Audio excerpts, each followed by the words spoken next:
side of the run game tonight. And already we have a player down on the first snap of the game.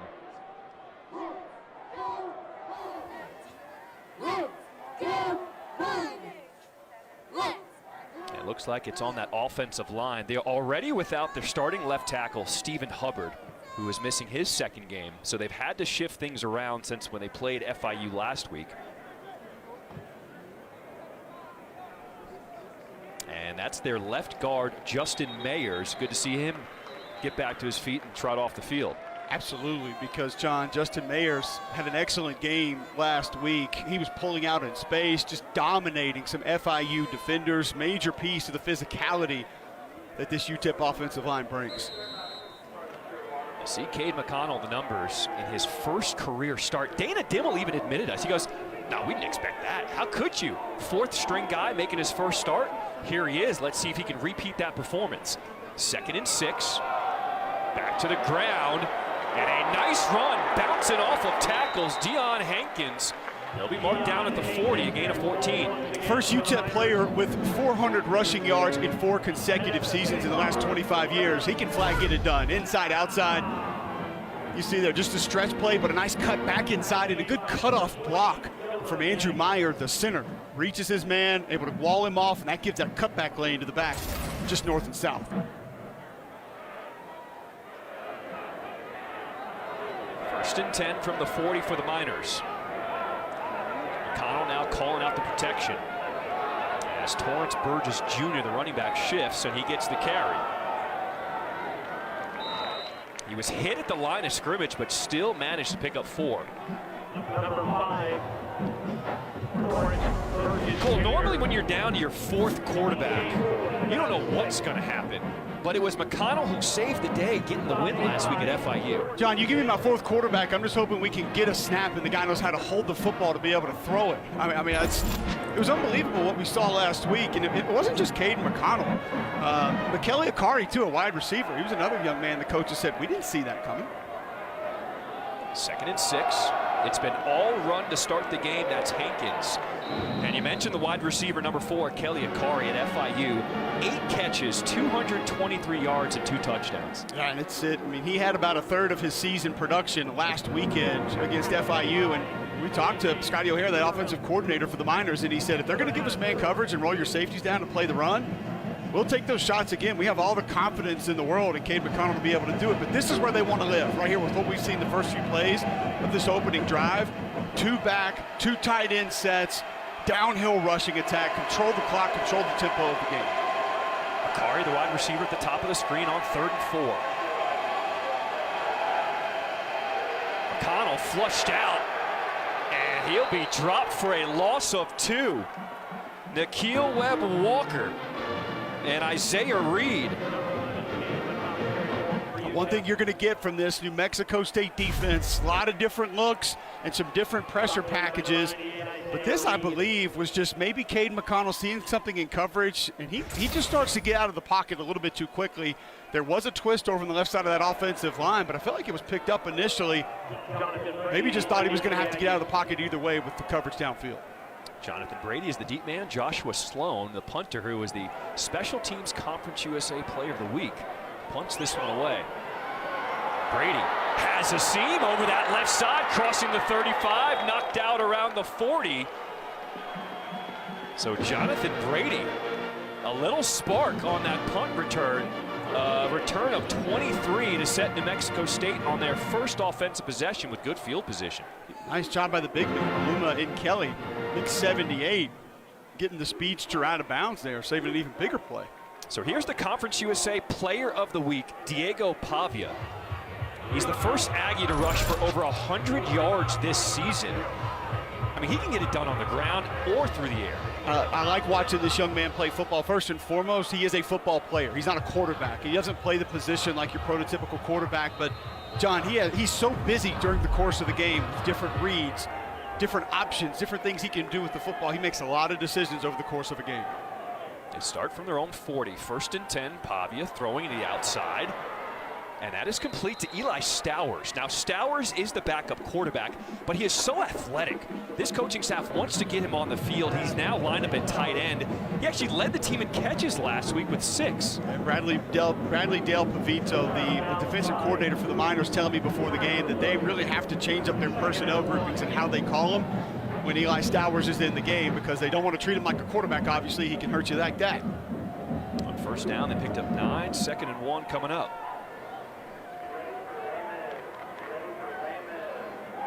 Pavia, quick throw to the outside. That's caught by Chris Bellamy. We talked about the run game, but they've started with 2 quick passes from Pavia. First down, a gain of 8.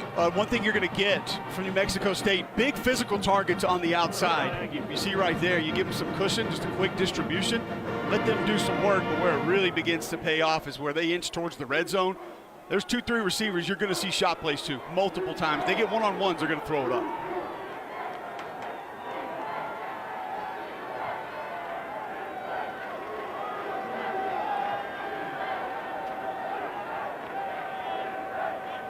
First and 10. Pavia, play action. He's going deep, downfield, and he overthrew Chris Bellamy. That was A.J. Odoms, the man in coverage from UTEP. A.J. Odoms, a young man that have a lot of confidence. After the incompletion, 2nd and 10. Pavia on the pitch to the outside and getting that corner. That's the wide receiver. Now, excuse me, that is Amante Watkins, the running back. They use 3 running backs. They interchange them to all keep them, make sure that they are fresh and healthy, but they're also all equally playing so well. They can do different things. Watkins a little bit more of your speed guy. And actually, heck of a block there out in the slot by Eli Stowers, the former quarterback, still backup quarterback that plays a little wide receiver. Nice job is helping spring that play. That's that little read G scheme that they run. They'll read that and run inside sometimes, or they can pitch it. So the bigger running back, Jamani Jones, back in the game. First down, Pavia, pressured, avoids the rush, throws on the run, downfield.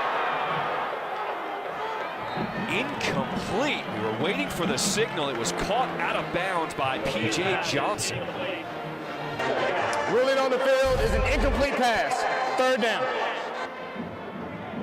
Oh, close by P.J. Johnson, and you see just how dangerous Diego Pavia is on the move. Once he gets outside the pocket, I believe the toe just on the out of bounds marker there, but just outside the inbounds. 2nd down. That is a great call because that toe was just touching the white. How about the throw, rolling right, on the move? That's what he does. Pavia is crafty. On the ground, they give it to Jamani Jones. He gets to the 30, a gain of 3. It'll bring up 3rd and 7. So they'll hit you with Watkins, 5'11", 195 on the perimeter. Then they come back with Jamani Jones, 6'2", 225 in between the tackles. And just the variety of backs and things that they do well that this New Mexico State offense can hit you with. It really does give Tim Beck a lot of different options from a play calling standpoint and a personnel standpoint. So now you go bunch formation to the field. Some kind of rub pick route up towards the top of your screen, potentially. They need to get to the 23. A little inside shovel. And that one goes nowhere. That's the wide receiver, Jonathan Brady. And it's 4th down. Nice job by Kobe Hilton.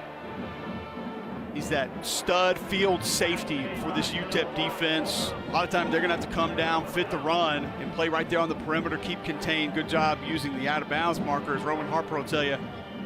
Sideline undefeated. Never not made a tackle. Every time. Push them out of bounds, they'll make the tackle every time. Get that extra defender out there. So Ethan Albertson, 10 of 12 on the season. This will be a 45-yard field goal attempt. Albertson kick, and it stayed wide right, no good.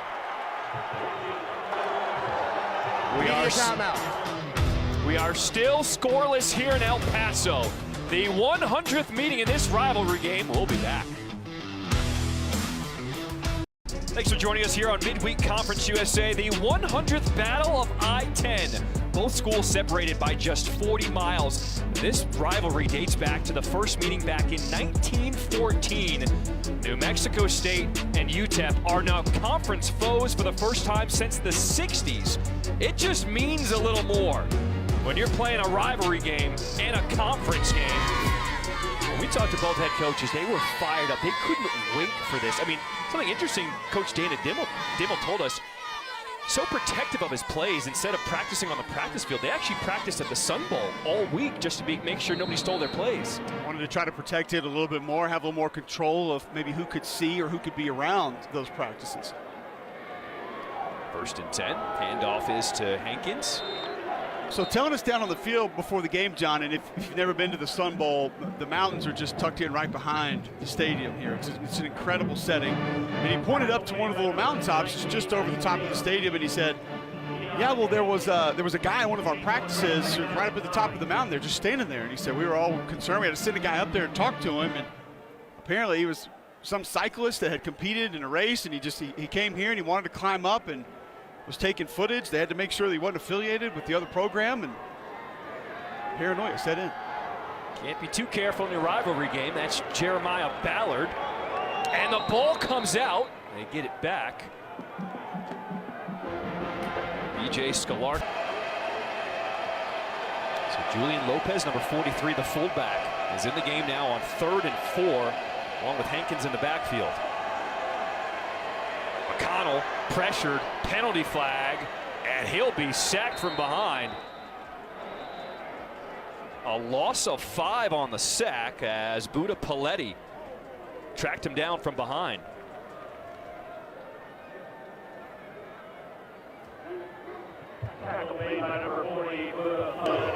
Holding.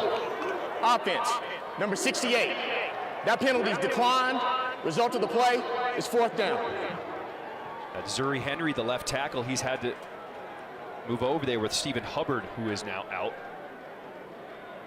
Well, one of the difficulties, challenges with this New Mexico State defense, you get a lot of different looks. They'll go 4-2-5, they're going to go 3-3-5. They'll give you a bare front with all 3 interior offensive linemen covered up with bigger bodies, and they will bring pressure and run through from just about everywhere. Sometimes you have to pass those things off, and easy to try to hang on to a defender. So Joshua Sloan is on to punt. Jonathan Brady, his last return was 25 yards as he retreats to the 26. Calls for the fair catch. And that's where New Mexico State will take over when they come back on offense. No score here at the Sun Bowl in El Paso. Come on back after this.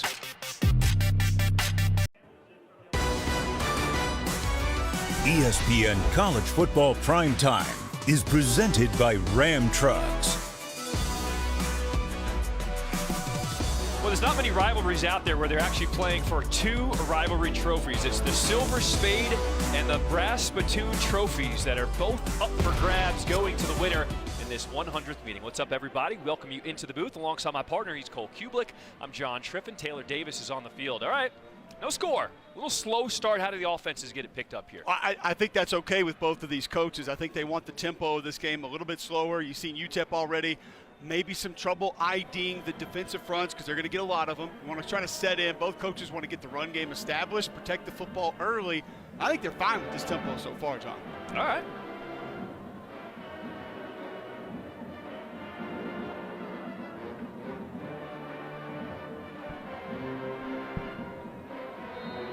So New Mexico State will get the ball for the 2nd time here in this 1st quarter. Their opening drive missing a 45-yard field goal. Handoff is to star Thomas, and Thomas, a nice explosion on 1st down, picks up 12. Watch it tight end over on the left side of your screen. A good kick-out block right there, John. That's 280 pounds of tight end. Ron Tiavaso, young man from New Zealand that, I mean, Coach Kill told us, he said he thinks he's a 4'8" guy at 280 pounds. When you watch him on film, he looks like an extra offensive lineman. I'm going to need you to put that in perspective after this play here. 1st down now for New Mexico State. Pavia on the move, throws it up, and just gets rid of it. All right, so 4-8. There's no foul for intentional grounding. There was a receiver in the area. Second down. For a guy that size, how impressive is that? Yeah, let's put in perspective. If you went and ran the 40 right now, you're probably about a 5'9". So I think that you're looking at this guy's going to be a good 10, 12 yards ahead of you if you were to go run the 40. I know you got the long stride and whatnot, but not very quick twitch. Wow. What did I do to you? 4.8 is not an elite. You've never even seen me run. It's not an elite tight end time anymore, but you're also not getting a lot of guys that are 280 pounds. That's a good D-line time probably. I know who's picking up the tab. Next time we go out to dinner, 2nd and 10. Making a cut back upfield. That's Amonte Watkins, picks up 3. He'll stay behind Big 19 once again. Now he'll be in the slot up top. A lot of the quick throws, a lot of the outside runs. If 19's there, they're going to go to him. Going quick on 3rd down. Pavia, he's got a man! And he just overthrew him. Chris Bellamy, but we do have a penalty flag.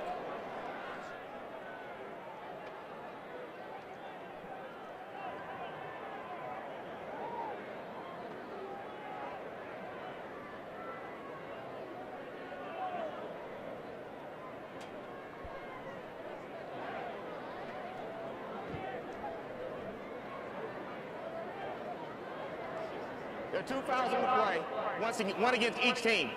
Illegal substitution, defense, 12 players on the field during the play. Personal foul, chop block, offense, number 56 and 66.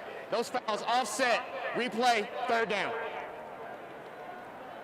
12 guys on D, and they still had a wide receiver wide open. Well, and what you had there is you trapped them. You trapped that defense. It's a great job by offense coordinator Tim Beck. There you see the substitution coming in. Nobody's set. Nobody has any idea. Oh, wow.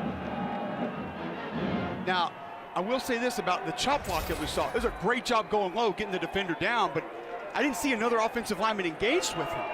So you can go low on a guy individually. They had about 3 of those against Sam Houston State, this New Mexico State offense did. 3rd and 7. Rush from behind. Pavia didn't feel it, and he is brought down. Kanias Vaughn.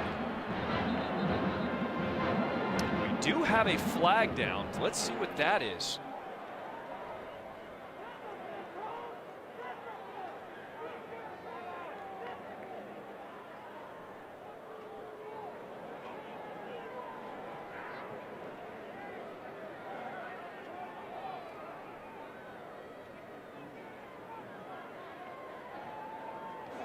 After the play, personal foul, unnecessary roughness, defense, number 0. 15-yard penalty, automatic, 1st down. Number 51 can stay in the game due to the helmet coming off due to a foul. What a killer, Maurice Westmoreland. He was the Defensive Player of the Week last week for Conference USA for his performance. And now with that penalty, the drive stays alive. We got action in the trenches here early on in this game, and you're right, Maurice Westmoreland was fantastic a week ago. Kanias Vaughn gets him to the backfield. He was actually a game-time decision. They were going to watch him in warm-ups, decide if he could even go. Really nice edge rusher for this UTEP defense, but that pressure negated. Ball spot at the 46 on the ground, Star Thomas. And he gets a couple. Let's go back to that penalty.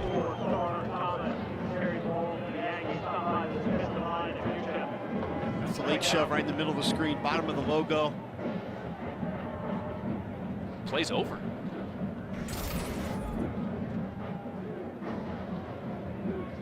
Westmoreland had career highs last week. 6 tackles, 3.5 were for a loss, 2.5 sacks. And we asked the coaching staff about him. He said he's been playing so well because Praise Amehule is on the other side of that defensive end line. Yeah, Bradley Del Pavito, the defensive coordinator on the field before the game, he said, we knew he had it in him. It's been coming. It's been getting close. 2nd and 8. Here comes the delayed blitz down the sideline, and Pavia is on the money. This time he finds his receiver. That's Eli Stowers, the tight end. We do have another flag. Boy, what a throw. There you see safety blitz coming right up the middle. An excellent job from Star Thomas picking that up. You get that one-on-one coverage from the outside. We just mentioned Maurice Westmoreland, now he's 30 yards downfield in man-to-man coverage after he's just rushing the passer. Asking a lot from your defensive end. So right now that's a gain of 34, but will it come back with this penalty? Ineligible player downfield. Offense, number 7. He was covered up at the snap. 5-yard penalty, second down. So that was Stowers, the man who caught the pass. And you see Jerry Kill right there. He didn't like it, obviously. Felt like they caught him and just had an explosive play down the field, but formation not going to allow it with him being covered up before the play. With so much on the line, guys are getting amped up. We've seen a ton of penalties, a little sloppy start. Is that because of the rivalry game? A lot of emotions here? I think rivalry games usually go one of two ways. They're either super clean because guys are afraid to make that mistake and all they want to do is just be successful, or the emotions take over and they get ugly. Usually it goes one of two ways in my opinion.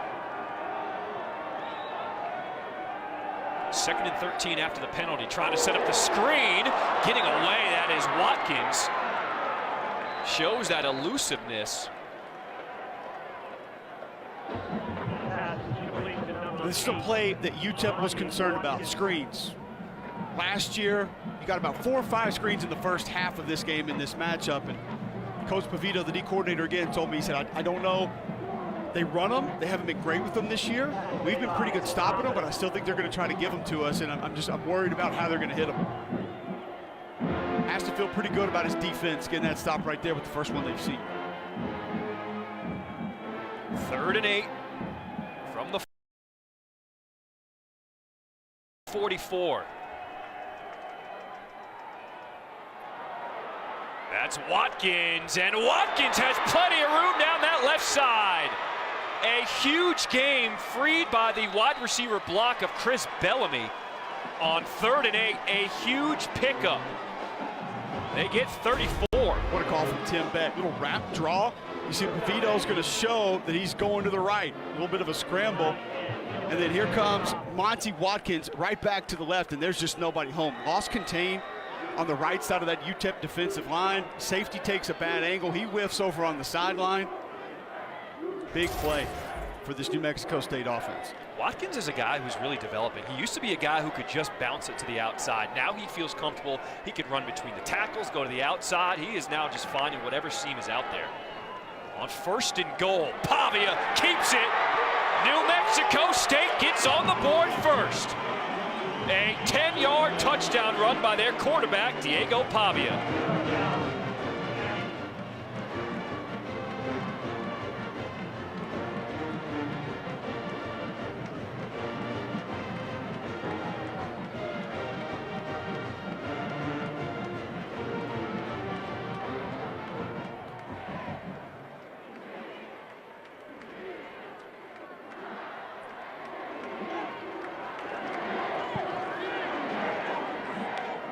For those of you who just watched volleyball, we welcome you to El Paso, Texas, here inside the Sun Bowl. This is the 100th meeting of the Battle of I-10, and New Mexico State has just scored their first points of the game, a 10-yard run by Diego Pavia. What a read by Diego Pavia, and this is what we talked about at the beginning, John, that he does so well. There are so many different options, so many different tasks for him inside of this offense. And right there, he's just reading that front side defender. John Schriffen, Taylor Davis is on the sideline. What an atmosphere in this iconic Sun Bowl. It is carved out of the mountains here in El Paso, Texas. As Ethan Albertson boots this one away after New Mexico State scored their first touchdown of the game. Saturday night, got one of the biggest games of Week 8 and the biggest game in the ACC. Number 16, Duke, and their dominating defense. Looks to slow down Keon Coleman and 4th-ranked Florida State. Doak Campbell Stadium in Tallahassee. You know it'll be rocking. Coverage begins 7:30 Eastern, 4:30 Pacific on ABC and the ESPN app.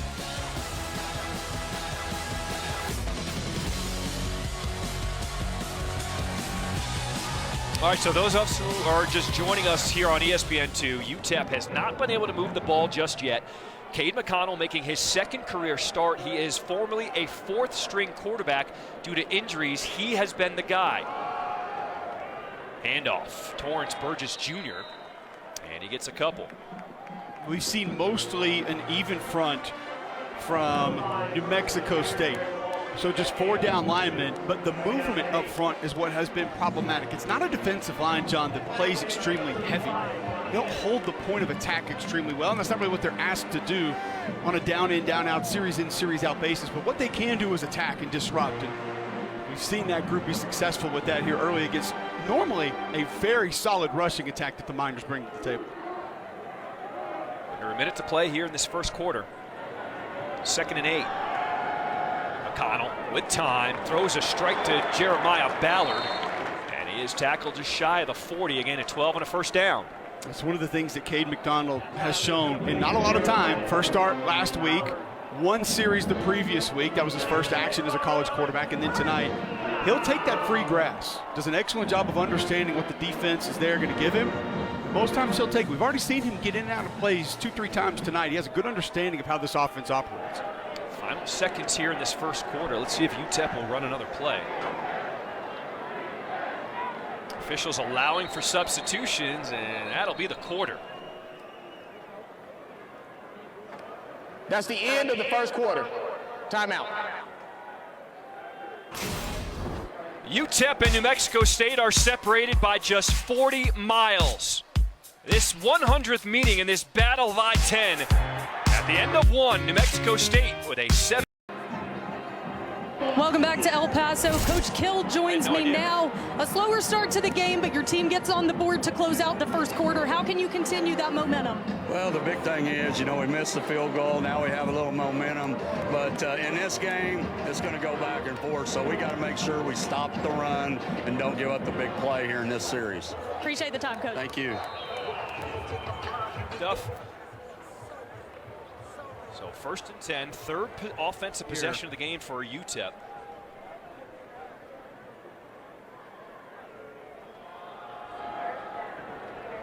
Burgess Jr. And Cole, we spoke to defensive coordinator for New Mexico State, Nate Dreiling, this week. What were his keys to get the win today? Well, he said 3 things have to happen, and just coming off what Coach Kill said there. Number 1, stop the run. Number 2, eliminate big plays. And then number 3, affect the quarterback, which based on the way that Cade McConnell played last week, that would be an obvious one. Stop the run's got to be number 1, though. With the different looks and the different bodies that can rush the football for this Miner offense, got to take that away initially. 2nd and 5. McConnell taking a shot downfield into coverage. Incomplete. Looking for Jeremiah Ballard, but Reggie Ackles, he was just waiting on that ball all day. It's an excellent play down the field. So you go with the freeze play. You try to get that defense to jump off sides, and a lot of times that's going to be on the center. So Andrew Meyer felt like he had his man offside, so you go throw the free jump ball. It's actually probably a nice play by both guys there, because I feel like there was a pretty good opportunity for Ackles to be able to pick that ball off if the receiver's not in the way.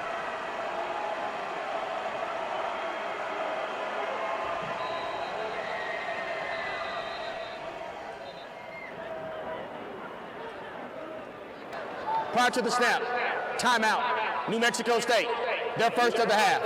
Media timeout. UTEP head coach Dana Dimble doesn't like it, but they do grant New Mexico State a timeout. When we come back, it'll be 3rd and 5.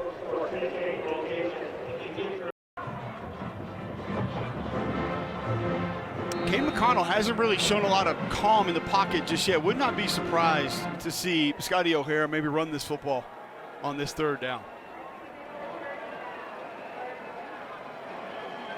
3rd and 5, they do run it, and it was Hankins breaking free, showing the burners. Can he get there? Just pushed out. Miles Rouser tracked him down. But what a run for Deion Hankins. Breaks off 54 yards on 3rd down. Excellent execution. Watch the left side of your screen. You get a stunt back inside. I put you on the safety as a running back. You got to make him miss. We get you one-on-one with a 3rd level defender. That's on you. Jordan Vincent came up in that hole, and then what had happened was longest rush of the season for UTEP. And they got 1st and goal from the 2. They give it to Burgess Jr. Pushing, waiting for a signal, and they're going to mark him short, just shy of the goal line.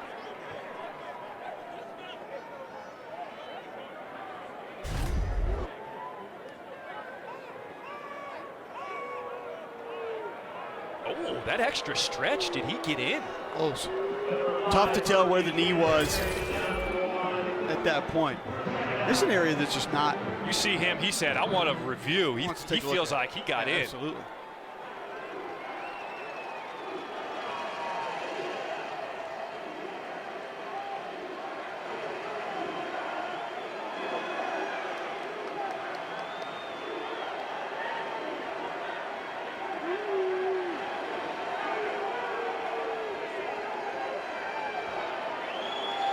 Coach Dimmel, you know, he's got to be wondering why he doesn't have anything. Look at this formation.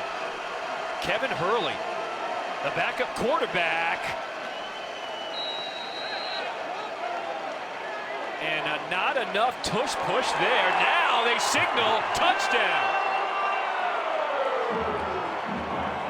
Rolling on the field is a touchdown. Good thing they cut off those mics because there's a lot of trash talking going on. It's a rivalry game. That extra push from the bonus bigs behind Kevin Hurley, who comes in just to run the quarterback sneak. It's actually a pretty good job up front by that New Mexico State defensive line. Initially, they don't allow any push back into the end zone. They get a little penetration, but second, third effort allows the Miners to put the touchdown on the board. Here's your boy, Buzz Flabiano. His extra point is up and good. And UTEP ties the game at 7 here in the second quarter. Timeout. You know they're chirping down on the field. It's a rivalry game. I am here for it.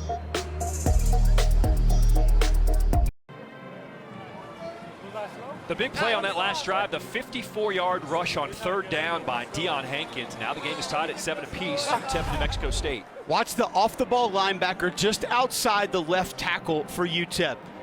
He's going to key 87, who's lined up at fullback right there, and watch him follow that tight end fullback down inside.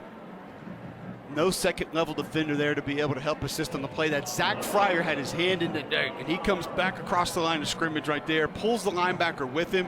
Just an excellent job by Scotty O'Hara, the UTEP offensive coordinator, of using visual deception to be able to open up and create space in the run game. Flabiano set to kick off.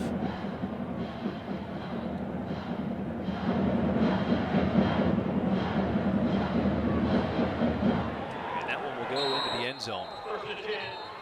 Take a look at the dynamic duo of Hankins and Burgess this season in the backfield for UTEP. And they have been exceptional, both over 450 yards on the season.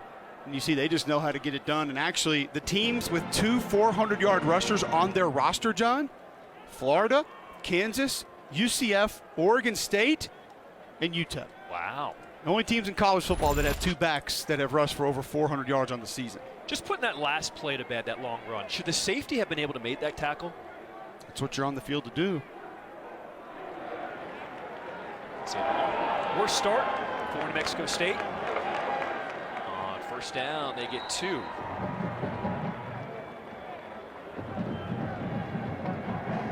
Diego Pavia, a former high school wrestler, state champion. Early in the season, he was kind of pressing. Threw a bunch of picks. First game they lost to UMass, and the coaching staff said he was trying to do a little too much for us. We had to have a talk with him. Said, you know what, just get back to having fun. You don't have to put everything on your shoulders, and he has been lights out ever since. Well, it's understandable with just how he plays. You can tell just the physicality, the emotion. He wears it on his sleeve. A guy that I think anybody would want as their teammate. Empty backfield for 2nd and 8. Pavia looking left, throwing. Completes, and it's P.J. Johnson. And he'll be a couple yards short. 3rd down. Now, we'll say that's the area that he's improved the most. When he's able to set up, he delivers a much nicer ball than he did a season ago. Now, sometimes when he's on the move a little bit, he's trying to get a read out of the belly of the back, and he rushes it sometimes. And he'll get a little bit of a flubber out there. He'll get a ball that maybe a little bit of a duck, but he has really improved as a passer. Jerry Kill told us he thought that's where he's progressed the most this offseason.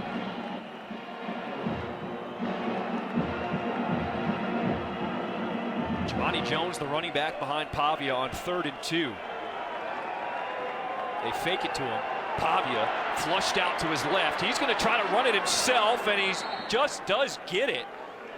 He was chased by Westmoreland, and he picked up 3 for the first down. We talked about his background in high school. He's a wrestler. I met him earlier this season. He said, what I love about wrestling, it is one-on-one. If you lose, that means the other person's better than you. If you win, you get the better of them. So you got a 3-time state champion wrestler at Volcano Vista High School. Ain't nobody messing with that dude, man. Nobody.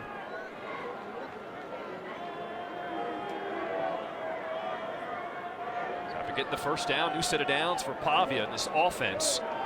Hands it off to Watkins, and Watkins spun down after getting 5 on first down. Taylor, what else can you tell us about Pavia?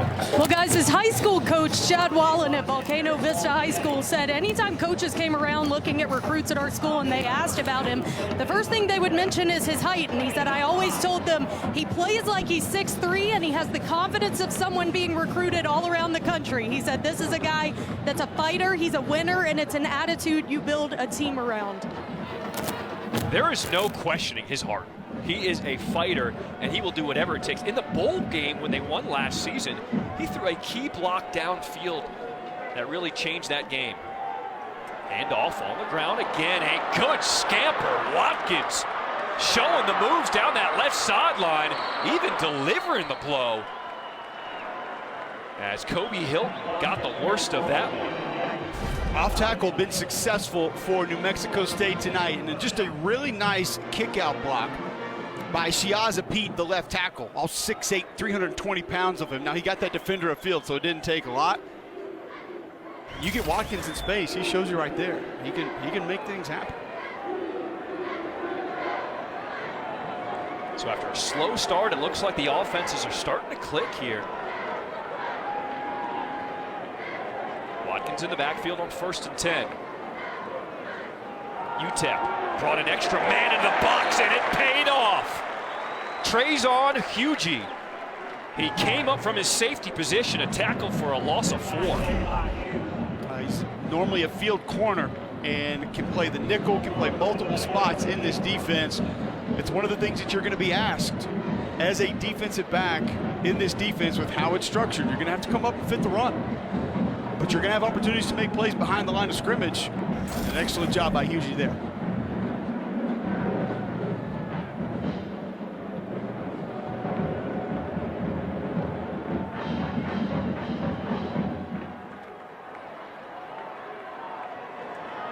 After the loss, 2nd and 14, Pavia looking to throw all kinds of time, directing traffic, and he is sacked. Kanias Vaughn tracks down the quarterback, a loss of 7. I'm not sure Pavia thought Vaughn was going to be coming from his backside. Look at Vaughn, the extra effort. He's down on the ground, gets hit in the back. Saw that first defender, and I feel like Pavia thought if I can make him miss, I'm going to have an opportunity to deliver this football. And then all of a sudden, Vaughn right there in his face. Now go back again. Vaughn was a game-time decision. I was told on the field he was going to warm up, see if he could go. They weren't sure if he was going to play tonight. One of their better pass rushers. He's 218 pounds playing defensive end. He's got that speed at 218 to be able to track quarterbacks down.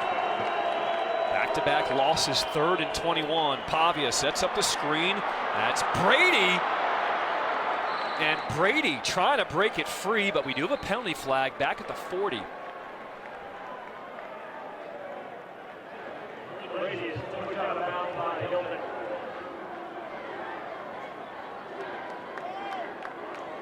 Holding. Offense. Number 85. 10-yard penalty from the spot of the foul. 3rd down. That's the tight end, Tomas Whitford. Well, Whitford, he's way out in front of this play. And the defender kind of gets spun around just a little bit. All right, so he's engaged, hands on the outside, and let him go. You got to let him go.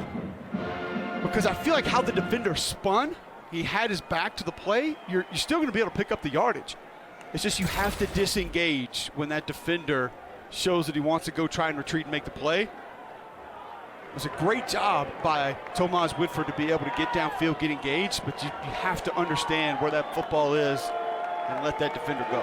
Press coverage on 3rd and 31, and now it's UTEP calling timeout. UTEP, their first of the half. Media timeout.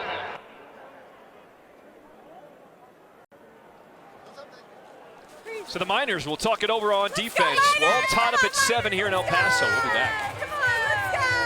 Come on, Miners! Thanks for joining us here on this 100th meeting of the Battle of I-10. Both schools separated by just 40 miles. New Mexico State, UTEP tied at 7 apiece. Well, here's that bowl game we were talking about, the Quick Lane Bowl. In the first year for Jerry Kill taking over New Mexico State, Diego Pavia had one of the best games of his life. Look at him as the lead blocker. Bam! Love it. I love it so much. The guy has no fear. It's like I said earlier in the broadcast, John, he's not a quarterback. He plays quarterback, but he's a football player. He just has a totally different mentality. Most quarterbacks have like your golden retriever, one of those giant poodles that everybody has now. Like they have that kind of mentality. This kid's like a Rottweiler, bulldog mentality. Taking shots Golden at doodles. people. That's what I was trying to think of. I can't even think of it. We're out here firing off some shots. Tell me I'm wrong.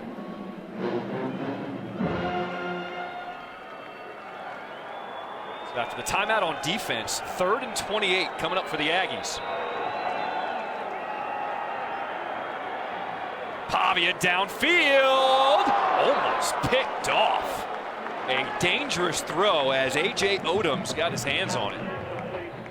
I'm surprised you even try to push the ball into that coverage. I mean, you had 5 defenders across. You can see them there, 10 yards deep. You really only rushed 2.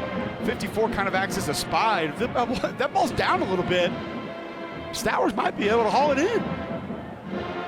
UTEP had 4 defenders there, and he still almost completed that. First punt to the ball game for New Mexico State as Zach Haynes comes on.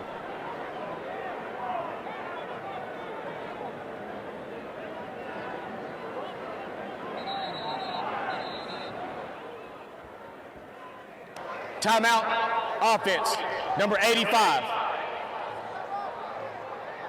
Media timeout. So we will step aside. We'll be back after this.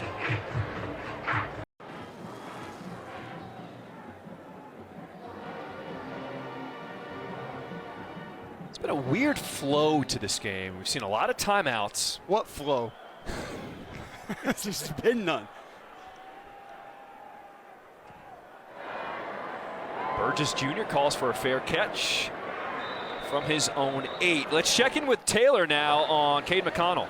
Well, guys, this second career start for Cade McConnell is looking a little different than his first. You both know that first quarter, first half went a lot differently than this one. And when I talked to him this week, he said that hot start, that fast start allowed me to develop a lot of confidence and not overthink.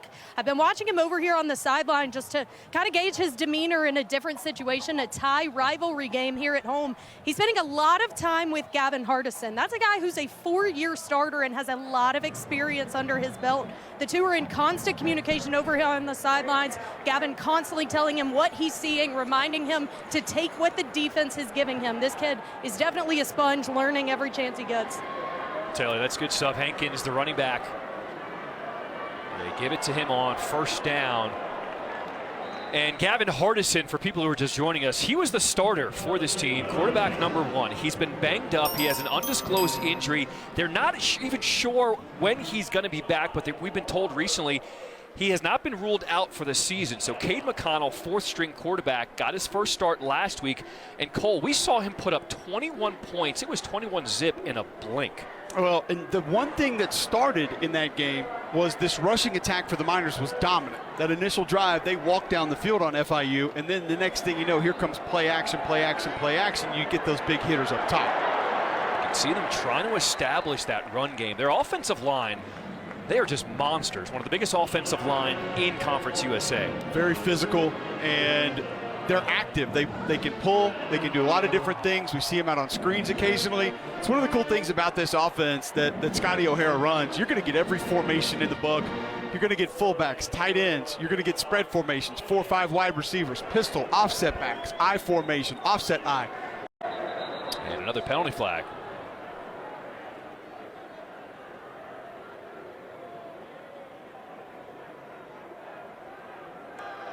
False start. Offense. Number 75. 5-yard penalty. First down. That's the center, Andrew Meyer. And just to finish up your point on offensive coordinator Scotty O'Hara, when we talked to him this week, he said the biggest trap for us would be to try to replicate what we did against FIU. We can't force things. We've got to have a completely different game plan. We don't live there, essentially, is what he's saying. That's not exactly who we are. Now, we can be that. A lot of it depends on what the defense presents us, but they got those looks to complete those passes because of how that run game was going early. After the penalty, 1st and 15, and another flag as Burgess gets the carry. Burgess carries the ball short for the 20-yard line. Illegal formation. Offense. 5 players in the backfield. 5-yard penalty. First down. All right, tons of emotions. There's a lot on the line. 100th meeting in the Battle of I-10. Both schools hate each other, separated by 40 miles. How do you clean things up? What do you say to both teams to try to get some flow to this game? Well, first and foremost, that's operation. That's not emotion. So this is, you see offensive coordinator Scotty O'Hara there in the box. I would imagine that Coach Dimel's telling him on the headsets, just calm down, call a play and run it. Enough with the motion, enough with the shifting. Just get us into something, let's run it. Back-to-back penalties. It's 1st and 20. Hankins. And he picks up 3. And that's part of Scotty O'Hara's DNA. He told us, he said, listen, we want to move guys. We want to motion guys. We want to shift guys. He said, one of my biggest indicators, I think when you shift and you get no movement, that equals pressure. And we're expecting pressure from this New Mexico State defense. So he wants to put his pieces of his puzzle in different places to try to get that defense to tip their hand as to what they're going to try to do. We talked about his story last week. Scotty O'Hara, who undergrad was at Arizona, was a pre-med student, but he was also a manager on the football team, decided to stick with football and not go the pre-med route. We joked that his mom wasn't happy about that, but then when he talked to him, he goes, no, my mom, super supportive, and she just wanted us to clarify that. 2nd and 17, a deep shot. Was he inbounds? Yes, he caught it. Marked out at the 41, Jeremiah Ballard. Tiptoeing the sideline, a gain of 29. Running on the field is a completed catch. First down. Get that one-on-one, the corner route. Receiver's going to go up and make a play. Oh, yeah, got that right foot inbound. Excellent job. You mentioned that Scotty O'Hara's mom, Robin, was a little upset. She said she thought that we made it feel like they weren't happy with his success and what he's been doing, but didn't mean to portray it that way, Miss O'Hara. Scotty's doing an excellent job. And I also feel like you undersold him just a little bit there, saying that he was a pre-med student. 3.8 in molecular biology. That just sounds different. Sorry. Yeah, you say you're pre-med. All right, that's cool. 3.8 molecular biology? Now I'm paying attention now. But the key was, he said, he was spending more time at the football facility as a manager than studying for the MCATs. And he was like, all right, if I'm spending more time with football, maybe I should just give up on trying to be the doctor thing. I had Kentucky, Missouri last Saturday, and I asked Mike Stoops about it before the game. That's who he was with at Arizona. And Mike Stoops says, the manager? And I said, yes, that guy. 2nd and 6, quick throw to the outside. It's the running back Burgess, and he is chopped down immediately. Sone Alpiu, a gain of 2. Alpiu very active at that inside linebacker position, a sideline-to-sideline player. 6'1", 225. He's a guy that is needed in this defense because the structure is going to have a lot of movement, a lot of pressures. Somebody's got to be back there to get everything called, get everybody lined up, and then clean up a lot of what happens out on the perimeter.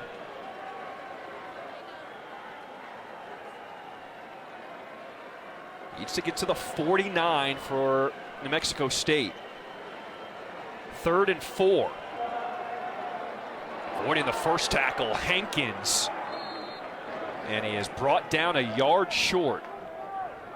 I felt like he had a lot of green, Hankins did, to be able to pick up that first down yardage, and you saw Sonny Alpiu again just come flying through the line of scrimmage. Couldn't quite get Hankins to the ground in the backfield, but that slowed him down enough to be able to pick up first down yardage. We've seen that big sort of wide orbit motion from UTEP tonight. That's one of the little different wrinkles that I have seen that I didn't see a ton of coming into this game. The crowd's grumbling a little bit as the punt team comes on. Is this a situation where you could have considered going for it? I think so with 145 to the half. Yeah, I think possibly. It's all done by the book these days, though. 100%. Here's Sloan. And a fair catch is called for by Brady as it will go into the end zone. First and 10 Aggies. Media timeout. Well, she's not happy. We'll come back to El Paso after this. Coming up this weekend. Worst starting field position of the night for New Mexico State from their own 20. Pavia going to try to run it himself. There is no sliding with this guy. He is all toughness. He's going to get 3. Tackle made by Quant Thompson and Praise Oleg. So the Aggies trying to use some tempo. 1:10 to play here in this first half. Pavia. Strong throw over the middle. That is complete to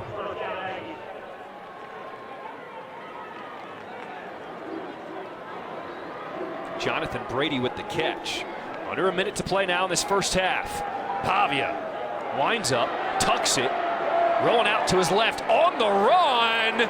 Oh my! Was that Johnny Manziel? No, that's Diego Pavia finding Chris Bellamy. Folks, it's a right-handed quarterback rolling left. Drops it in the bucket. What a throw. Diego. That was unbelievable. A gain of 40 as the clock stops with 47 seconds. My goodness.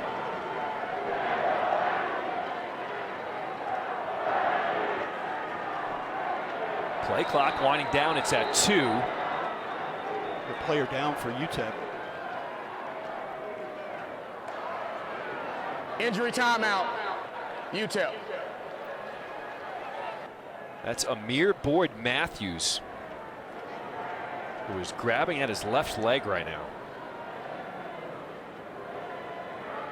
Boyd Matthews, he's a valuable defender for the Miners. He plays both field and boundary corner. So versatility adds a lot for Bradley Dale Pavito's defense. Can I see that throw again by Pavia? Fading to his left, throwing across his body. That's the part of this that's just remarkable is, okay, you have pressure coming, rolling left, doesn't set up, just lets it rip and in stride. You tell me, pick a spot that he could have put this on the receiver that would have been better. In stride, over the back shoulder. That is remarkable. Into double coverage. That's an incredible throw. Mexico State with 1 timeout remaining with 47 seconds. Pavia looking to throw again, and that is complete. That's the tight end Eli Stowers as a helmet comes off for the defender. That's Kobe Hilton, and he will have to go off for a play. So you have just a little bit of a flood concept to the right, and you stack the middle of the field with 2 routes. Right there, you see him split. Almost a scissors concept up the seam.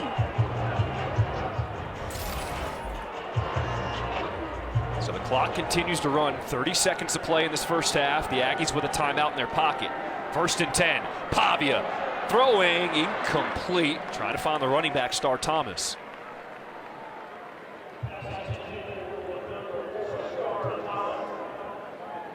See Kanias Vaughn back in coverage again. I mean, these defensive ends for UTEP are being asked to work 15, 20, 30 yards down the field in coverage.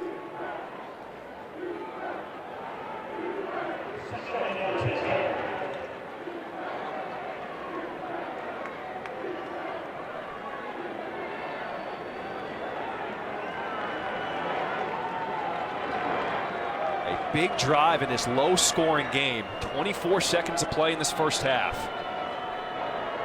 Empty backfield. Pavia pressured, throwing, incomplete. Chris Bellamy wanted a flag, nothing, incomplete.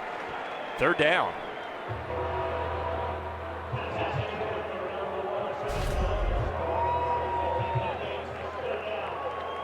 Just want a little bit more air under that football. And might have had a shot at the flag if you can float that thing just a little bit more. That's Torrey Richardson, the man in coverage. The Sun Bowl crowd trying to get loud on third down.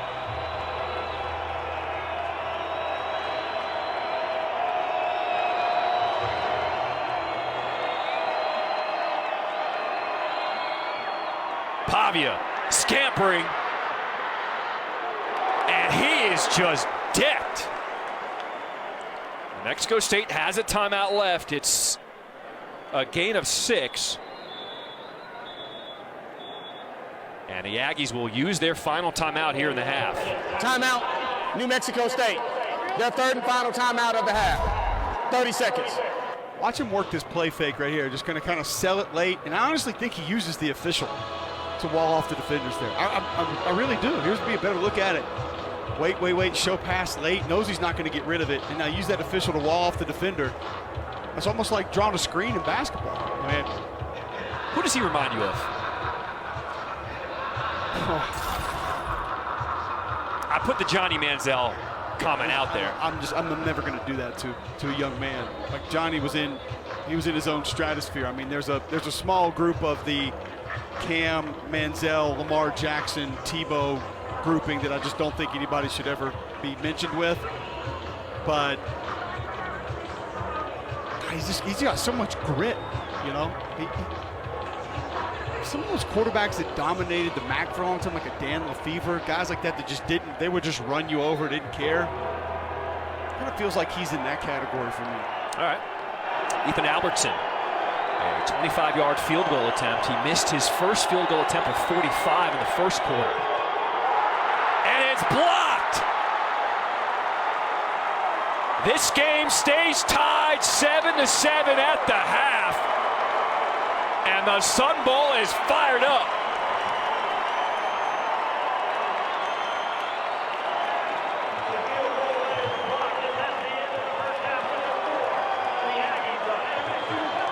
That's a heck of a play. You give up the big pass, all of a sudden, new life for New Mexico State. They're going to have an opportunity to put points on the board. Just before we go to the break, you have multiple UTEP defenders. They're in position to be able to get that one. Look like that's Praise Amehule who got his hand on that, the all-time sack leader in UTEP history. Let's send it down to Taylor. Thank you, John. Well, Kate, a huge stop for your defense right there at the end. How can you continue to capitalize? Yeah, you know, our defense has showed up big a couple of times for us right there. We got to come out on offense, be good on third down, and get the ball down the field more. Just your second career start in a rivalry game. How can you lead this offense into more of a rhythm in the second half? Yeah, we got to come out with a lot of energy. We know they're going to get the ball first. We got to come out. We got to have a really good drive to start. Enjoy it. All right, thank you so much. Appreciate you. Taylor said it. Former fourth string, now McConnell, and making his second career start in this 100th. Fabiano will walk it off, and he will send this one deep.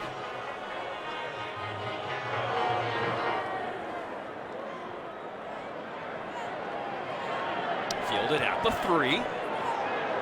Trying to bounce to the outside and dropped right at the 25. What's up, everybody? Welcome back inside the booth, high above here in the Sun Bowl with my partner. He's Cole Kublik. I'm John Triffin. Taylor Davis will check in with her in a second. All right, 7-7, a huge rivalry game. Both schools separated by just 40 miles. How do you get control of this game? Well, you got to find some rhythm first and foremost. We've seen a couple of big plays from both Diego Pavia and then this UTEP offense. They found a way to grind out a few yards early, but then things just kind of ran into a wall. And there hasn't been a whole lot of consistent success for either offense thus far in this game, John. And you got to find some things that your quarterbacks are confident in. Find a way to take advantage of some of these looks that these defenses are giving you, because it's been a lot of stop and go here for both offenses in the first half. So it was offsides against UTEP on the kickoff, so they get 5 extra yards for New Mexico State. On the ground, a good run to the outside. Amonte Watkins just gets pushed out of bounds. He is the fastest running back, and he shows you the wheels. Well, these off-tackle plays have been so successful, and Watkins, this play designed to hit in between the tackles, but just bounces outside. Another example of loss contained from this UTEP defense. Holding. Offense. Number 1. 10-yard penalty from the spot of the foul. First down. That's the wide receiver Chris Bellamy called for the hold. They sent down to Taylor, who checked in with both coaches. Yeah, John, and both kind of had similar perspectives on the first half. They both basically said something's got to give in the second, and they both want to see explosive plays like the one we just saw. For Jerry Kill, he said, eliminate mistakes. We're killing our own momentum. And then for UTEP, I asked how they're challenging you defensively. He said, by having number 10. Diego Pavia stresses you anytime he's on the field. We have to contain him better in the second. All right, Taylor, Coach Kill talked about mistakes, and he got a hold that first big explosive play on Bellamy. 1st and 10. Pavia keeps it. Look at all that running room over the right side. Bellamy, the wide receiver, downfield with a huge block, a gain of 18. Well, this is where he's just dangerous, out ad-libbing on his own. Good play fake and wants to pulling guards out front. They know where this play is designed to go. And Maurice Westmoreland, 0 for that UTEP defense, just kind of out there in space, lost. I think he saw Pavia pull that football up like he was going to throw it, planted his feet, and then just speed to the outside too much. Before the season started, they brought in the Texas A&M transfer Eli Stowers to push Diego Pavia. They didn't want to give him the starting job at the start of the season, and Pavia said, I loved it. I love competition, and he won the job to start this season. There he is to Eli Stowers, who is the backup, now at tight end because he's just a straight baller. We need to get him on the field, and Stowers picks up 31. Well, there is familiarity there because Bradley Dale Pavetto, the defensive coordinator for UTEP, he actually recruited Eli's father twice when he was at Texas A&M, tried to get him to SMU, and then tried to get him to another stop later in his career, and said that he walked into the living room, he knew the family, everything going well, and head coach says, hey, we got to get you in on this recruitment. And he's like, well, I've already lost his dad twice, so I'm not sure how much success I'm going to have. 1st and goal from the 4. Pavia keeps it, and he is just spun down. That's Praise Amehule. Now, he was the guy who got his hand on the football to block the field goal at the end of the first half, a loss of 2. And you probably wonder how, and how does he reach out and make this play? Well, a big reason is an 82-inch wingspan. You do NBA games. I mean, that's an NBA wingspan. Oh, it's legit. Just insane, the length that this young man has. You watch him on film and you think, wow, that's 6'5", 6'6" guy, but really, I mean, he's right around 6'3", a good 6'3", but has the wingspan of an NBA small forward. Big boy formation on 2nd and goal. Pavia keeps it, tried to throw it, now gets rid of it. Touchdown, New Mexico State. The tight end, Tomas Whitford, free in the end zone, a 6-yard touchdown pass.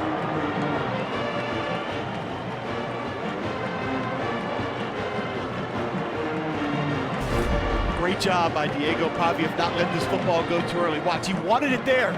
Tight end couldn't get out. He waits, the delay allows for the release.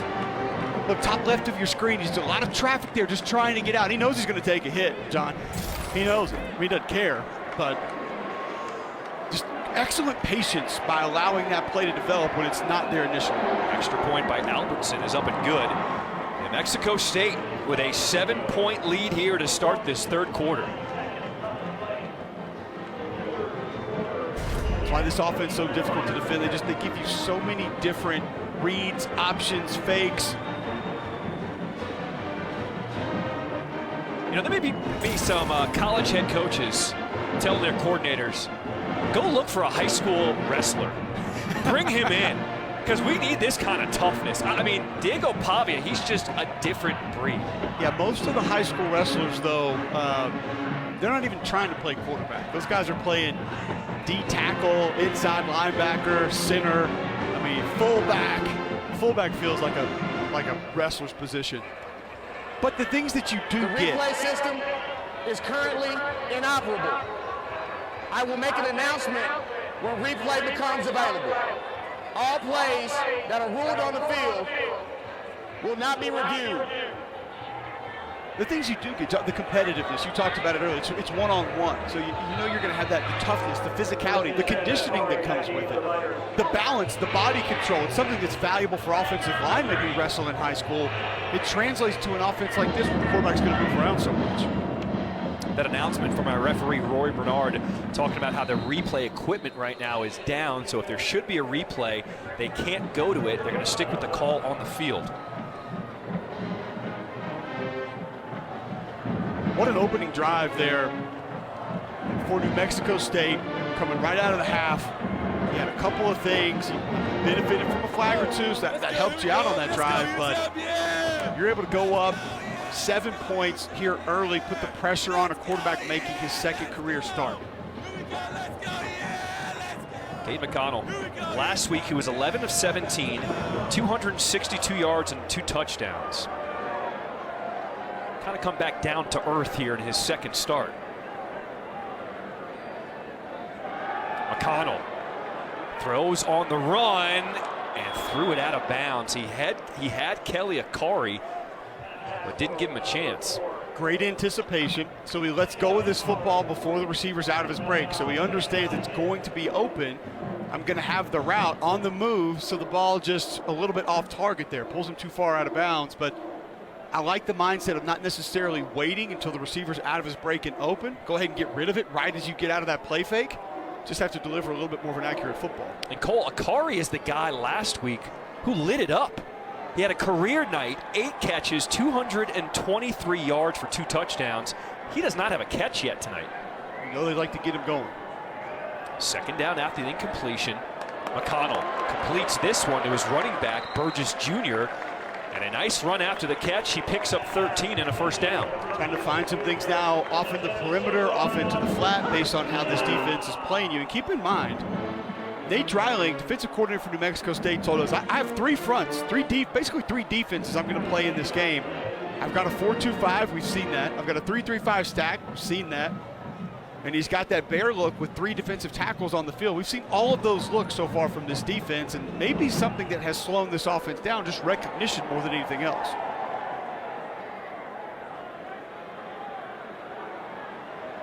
On first down, McConnell looking to throw.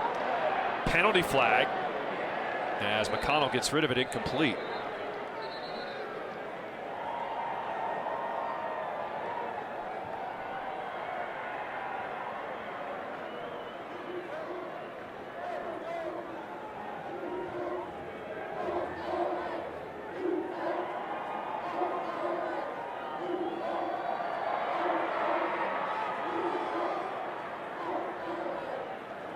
Referee Roy Bernard talking to his guys. When you have a game like this, so much start, stop, not any kind of a flow. And I want to ask you this question as soon as we get this call from our referee. Maybe I'd ask it now because I don't know when it's going to come. You're a former offensive lineman. You've been in huddles for the offense. What do you say to each other to kind of still stay focused? It's tough because you want to, I don't care what position you play, you want to get into a rhythm. So you want to get into a little bit of a groove and go out and whether it's inside zone, whether it's throwing the football, hit the quick hitters, hitting some deep balls. There are 2 fouls on the play, both against the offense. Personal foul, hands to the face, offense, number 75. That penalty's declined. Intentional grounding, offense, number 11. The ball will be placed at the spot of the foul, loss of down, second down. So obviously you take the intentional grounding because you're going to lose a play. All right, so play action. Got to get outside of the pocket before you throw the football away. And there's no receiver in the vicinity. I don't know if Cade McConnell would have tried to tell you that that's miscommunication between me and the receiver. I thought he was going out. You saw a little dig route there, but either way, like you said, you can't throw it to the sideline with nobody 10, 12 yards around the football. So a loss of 10 on the play. 2nd and 20.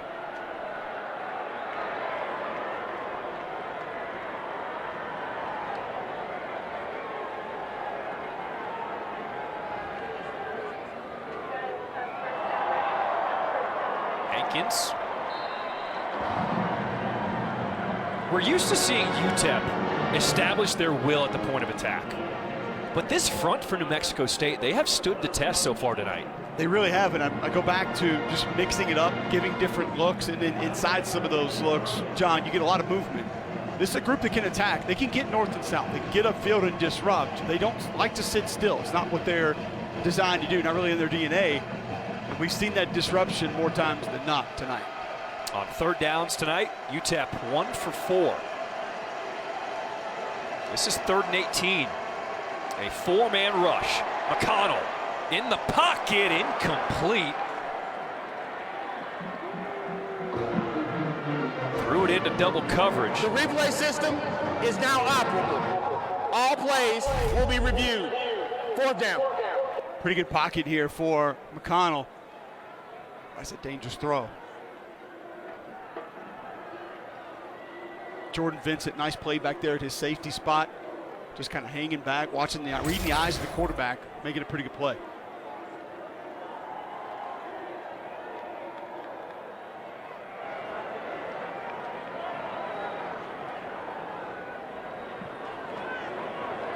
A good punt. Fair catch called for at the 20. Welcome back here to El Paso, Texas, right on the border of Mexico, actually off in the distance. You can see the lights of Juarez. New Mexico State with a 14-7 lead over UTEP. Let's go back to that last drive. Diego Pavia making it happen. Well, he's broken this defense down with his arm, with his legs. You see Reed play there, spinning it out quickly. And we mentioned, coming out of halftime, John, can we find a little bit of rhythm? Can anybody just find a few things that they can put together and sustain a few drives? New Mexico State looks like maybe they found a little something here early in the second half. So let's see if Pavia can back it up with another good drive here as they start from their own 20. And off the start, Thomas. He is just pushed back. That's going to be a loss of 1. Maurice Westmoreland and Sione Tongahua. Good push up front. Westmoreland's, boy, he's been active tonight. 2nd down and 11. Not all in positive ways, but been around the football, making play. We saw him 30 yards downfield in coverage, one-on-one. Well, this dude's an athlete. Back in high school, he actually threw the discus. Threw it 205 feet. That's what the coaches told us. To give you an idea just how good that is, to qualify for the U.S. Olympic trials, you have to throw it 204 feet. So we made it. If you want to stick with it. 2nd and 11.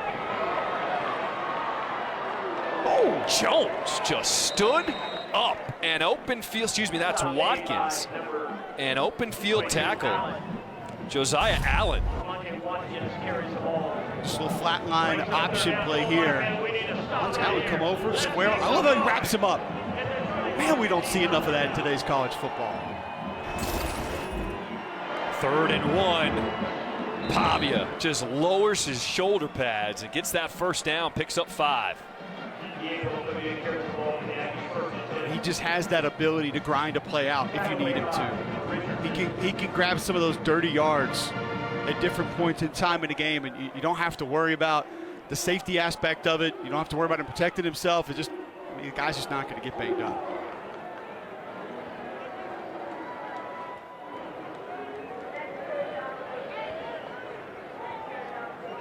Thomas in the backfield to the left of Pavia. And Brady in motion on 1st down. They set up the screen. That whole left side cleared open for Eli Stowers, the now tight end, also still listed as the backup quarterback. You treat this almost like a toss crack. So you have 14, Trent Hudson, the wide receiver. He's just going to peel back inside. You spit the ball out into the flat. It acts as a toss, and you've got that crack replacer right there where it's just going to help open up more space. Nice play design. What does it take to be a backup quarterback, but also now be the tight end at the same time? Well, you got to be an athlete. I guess Blake Bell could be somebody we could ask about that.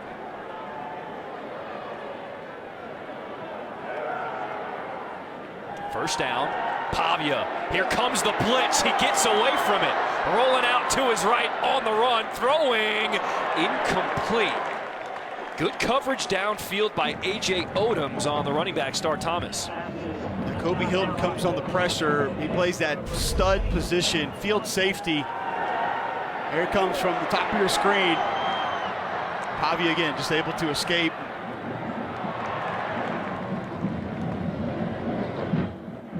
Accurate pass, just a heck of a play. Doesn't it look like he's more comfortable on the run when he throws? For sure.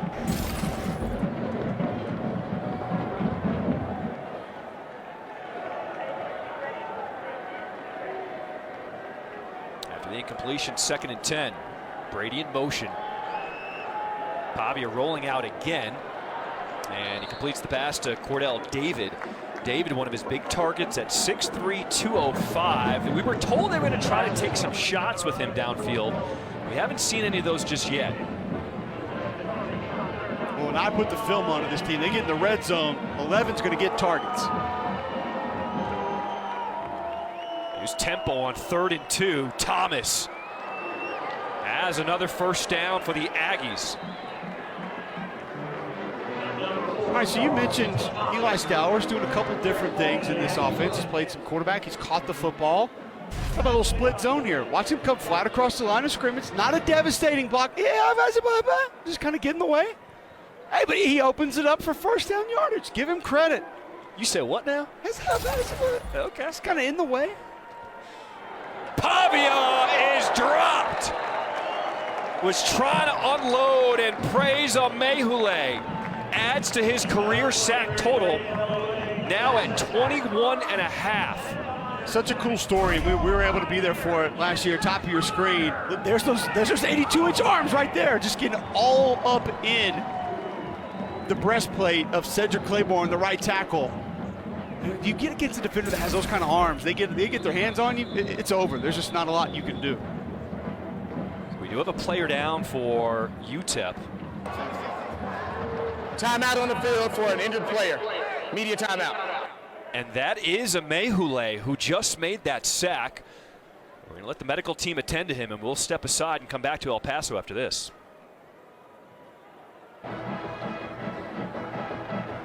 This is my first time coming to the Sun Bowl, spending some time here in El Paso. I have thoroughly enjoyed my time here. Cool. This is one of the safest cities in America. Everyone is so friendly. People hold the door for each other. Just a great trip. 2nd and 15. Pavia, plenty of room opening up over that left side. Still on his feet! No way! Diego Pavia, 41-yard touchdown scamper. What can't he do at this point?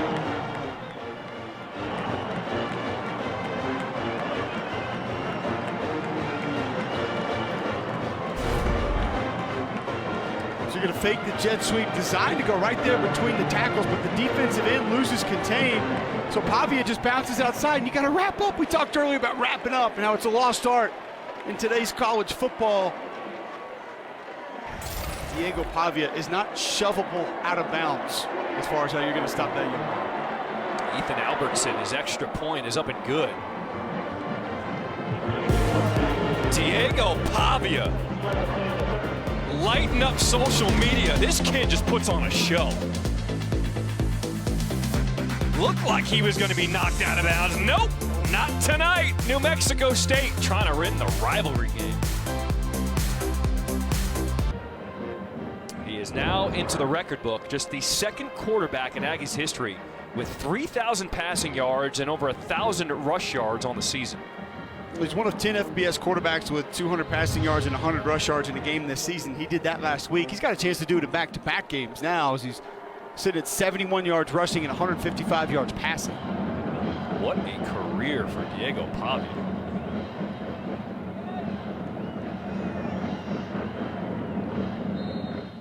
So how has Diego Pavia gotten it done? Cole, take us through it. He's done a little bit of everything, and it all comes down to the reads, the fakes, the manipulation that he brings to the table. See that little play fake, get the ball up, use the ref for a shield, why not? Little floater, patience, wait on that rush, couldn't throw it initially, then gets the touchdown pass, and then just ad-libbing, bouncing balls out when there's no room inside, running through tacklers. Your man's gotten it done tonight. That's two guys who should have wrapped him up on that play.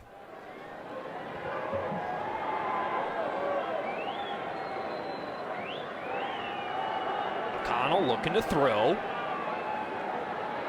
Incomplete. We've seen that a couple times tonight where he hasn't even given his receivers a chance to catch it in bounds. A little rushed maybe. Maybe some of that anticipation coming a little bit too quickly.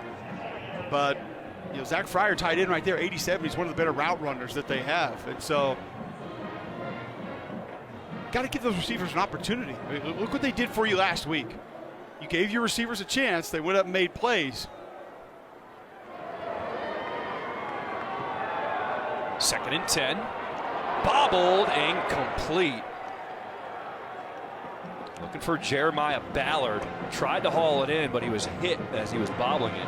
So that's going to be one right there. McConnell limping just a little bit. See if he took a hit.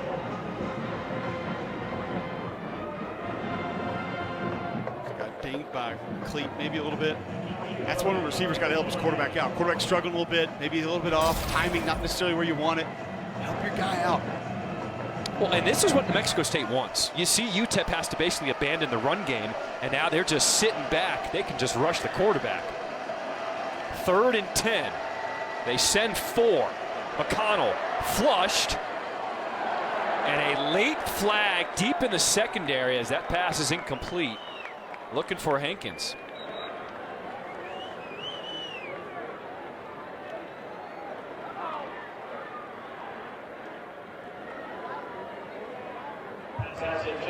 Holding.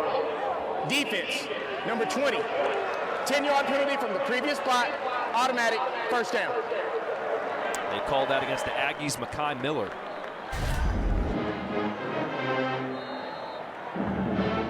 Just right there, middle of your screen. Just a little tug on the jersey.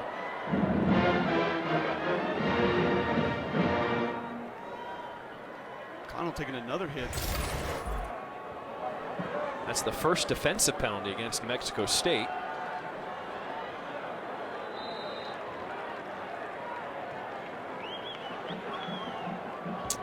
Taylor, what do you got? Well, guys, for the McConnell family, the apple doesn't fall far from the tree. His dad, Sean, who is in attendance here tonight, actually played quarterback himself. The two actually started their careers at the same junior college, but Sean ultimately went on to play quarterback for Eastern Carolina. I talked to him before the game. I asked him how he is. He said, I'm a wreck. I have been since he started playing football, but it's been an incredible experience. Cade actually gave the game ball to his dad last week after the win over FIU. These two are incredibly close, and it's been a special moment for them. 2nd and 8, that's Burgess Jr. How cool must that moment been last week? His son gets his first career start. So cool, especially that same position, so they've had those conversations about what to expect, how to handle things, how to handle yourself, and Sean McConnell with the biggest numbers on a jersey in the history of college football at ECU. And guys, I asked Cade just out of curiosity, are your play styles similar? He said, I'm not sure, his film is too blurry. It's on VHS tapes. Oh, zing. Dig. 3rd and 2 to the ground with Burgess Jr. And he's going to be a yard short. Yeah, John, my 6-year-old, for the first time about 2 months ago, he said, Daddy, I want to watch a football game with you in it. All right, well, cool. And so I go to YouTube, pull up the 2000 Iron Bowl. I said, that should be pretty good to go. We watched 2 series, and he said, Daddy, turn this off. It's too blurry. Thanks, Judge.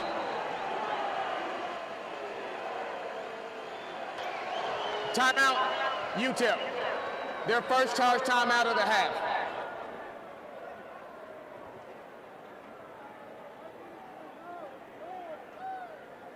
Broadcast games, you couldn't see a lot of the players' numbers, or at least you couldn't identify what number it was on a lot of the players' jerseys. So part of me didn't really blame him, as at 6 years old, he hasn't had to sit through some of the old JP games at 11 a.m. like we did growing up. Well, think about it. We also have had the Toy Story games, and now football players are cartoon characters. So here we go. 4th and 1. UTEP offense on the field. To the ground they go, and Hankins, all 226 pounds of him, he gets the first down. Nice job by the right side of that UTEP offensive line. Had a good push, and you saw that defender flying off the edge angled just a little bit too deep to potentially find a way to get early contact and stop that play from picking up first down yardage. What do you think about that decision on 4th and 1? I almost think you have to now with the way that New Mexico State offense is playing. You need some momentum. We've talked about rhythm, just moving the chains, putting a drive together. UTEP needed that. Under 4 minutes to play now here in this third quarter. All kinds of time for McConnell. He decides to leave the pocket, and he is decked out of bounds. A big hit applied out of bounds by Keyshawn Elliott. We talked to the coaching staff. Nate Dreiling, his defensive coordinator, said if Keyshawn Elliott doesn't play a good game, we don't have a good game. It's usually the way that it goes, but this is one that I believe Cade McDonald's going to want to have back, because offensive coordinator Scotty O'Hara told us last week he has a great understanding of the offense, and one thing that we've tried to stress to him, don't be afraid to take that check down. You saw the back out of the backfield, open right there. Just go ahead and get to that last progression, dump the ball off, and you potentially pick up pretty good yardage.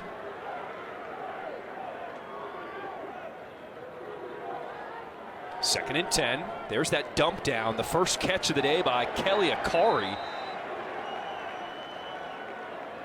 New Mexico State told us they want to take him out of the game. They're going to double him as much as possible after the game he had last week against FIU. Career highs in receptions, receiving yards, receiving touchdowns last week, and a young man that has some big play in his DNA. He was tutored by A.J. Smith at Tyler Junior College.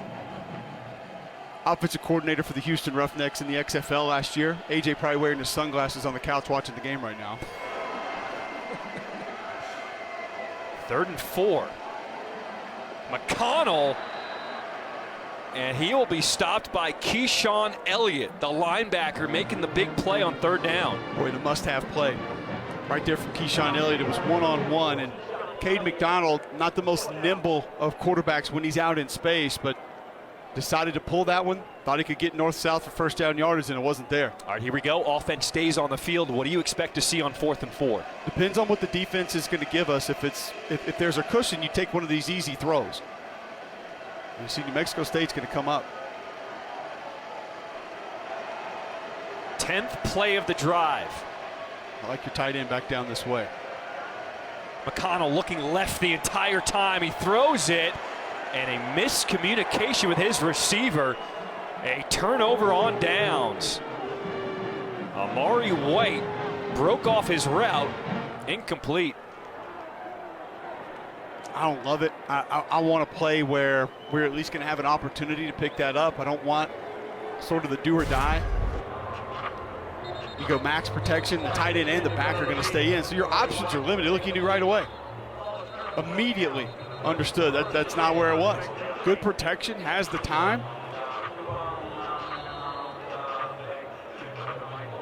So Ballard was the deep man. Amari White was the guy underneath, and neither receiver was anywhere near it. No.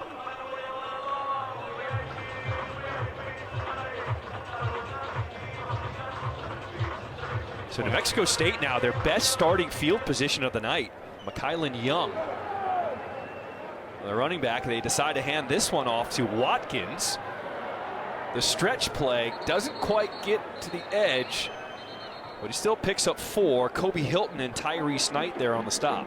Boy, how about Ezel Jolly, the freshman running back, 6'1", 175? Watch 22 out in front right here. Lead the way. A little end around, 22 right. Oh, just missed him on the left side of your screen. There it is. Get you one, big man. Coach just said good size. He's got a strong running style. Now he showed you can be a lead blocker there as well.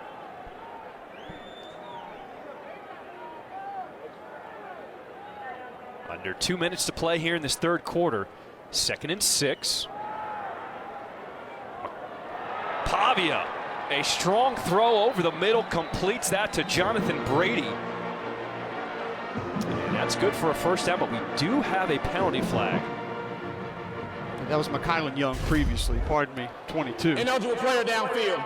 Offense, number 71. 5-yard penalty, 2nd down. I've seen that called a lot this season in college football, offensive linemen getting called for being downfield. Well, there's been an emphasis on it for a couple of years. Coaches just, this RPO game where guys are just going downfield, and there you see, I mean, you're engaged with the defender 6 yards downfield. You're allowed to get 3 yards. You go any further than that, you're risking a penalty flag. The thing with it, John, is it just was ignored for so long. That so many guys just got into a rhythm of just run the run play, and if they throw it, it doesn't matter. They're not going to call it. 2nd and 11. Pavia flushed out, throwing, incomplete. Trying to find Cordell David, but A.J. Odoms was just draped all over him. Good coverage. It looked like Pavia had another one for a moment, rolling to his right. There was a little bit of space. But an excellent job there by Odoms, closing the gap and then batting that football down.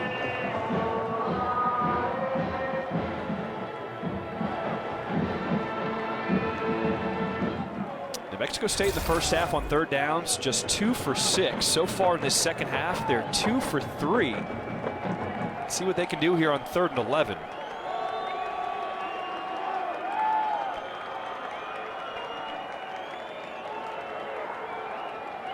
Pavia over the middle, and he's got his tight end. That's Eli Stowers. What a weapon Stowers has turned into for the Aggies. A gain of 15 and a 1st down. Absolutely. And one thing that you really like about Tim Beck's offense, they're not afraid to challenge the middle of the field. Diego Pavia not afraid to throw it over the middle of the field. It's something that there's a lot of college offensive coordinators that don't want their guys to do it. A lot of college quarterbacks that just won't do it. They won't get there. They don't like it when they see it. Pavia has gone to the middle multiple times tonight, had a lot of success.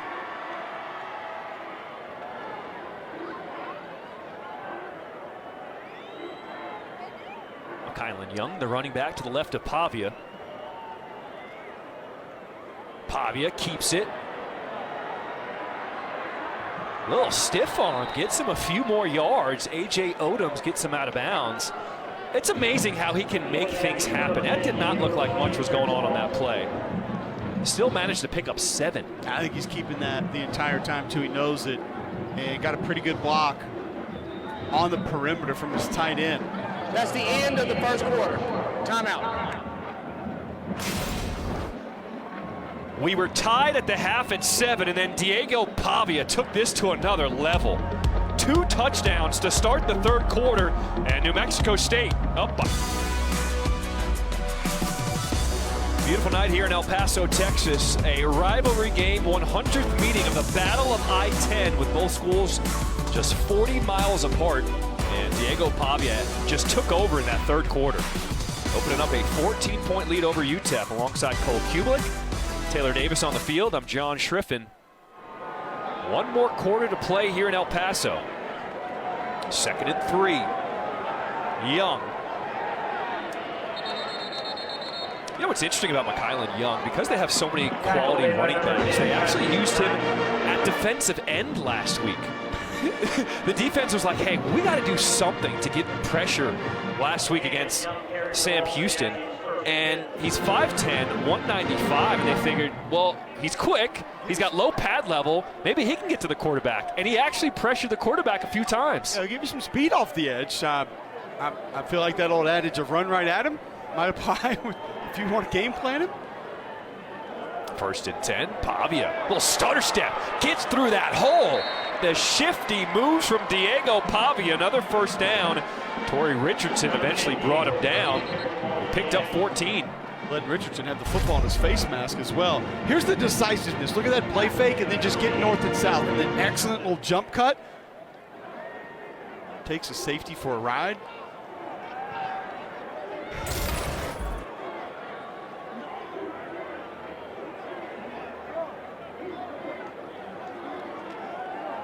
Doesn't have crazy numbers, but what he's been able to do.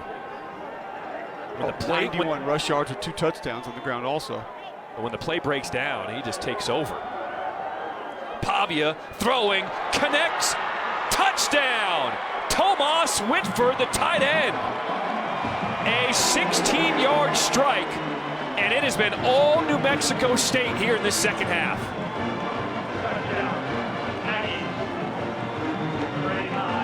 Well, I love this play design.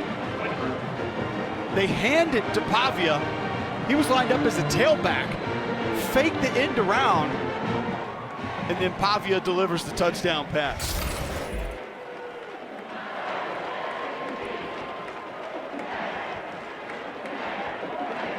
Albertson's extra point is up and good. In the second half for New Mexico State, 3 drives, 3 touchdowns.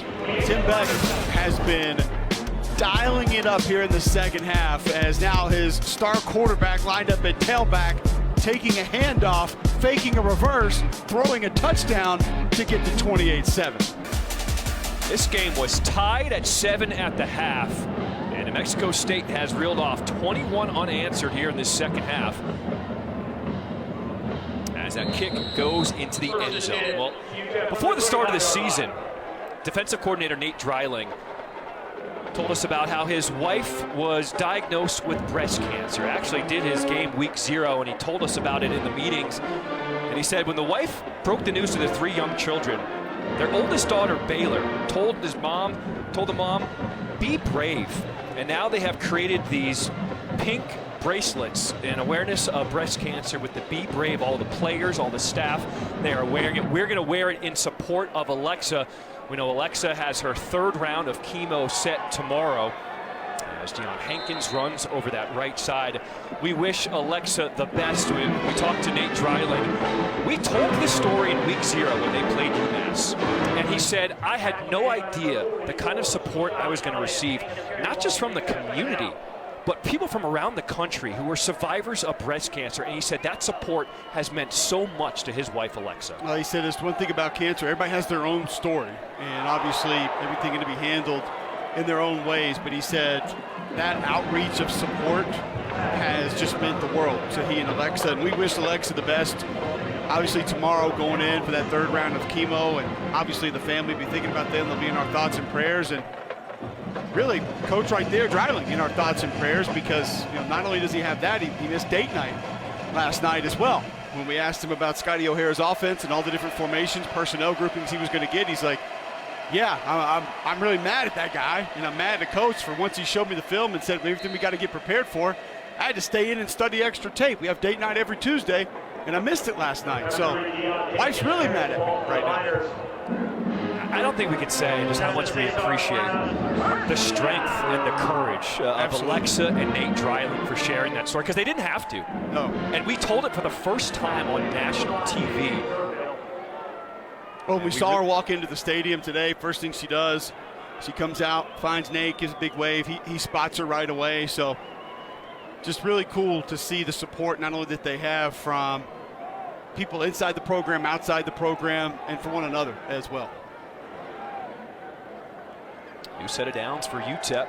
McConnell airing it out across the field. A strong throw. Jeremiah Ballard sheds the first defender. And that's good for a first down, a pickup of 15.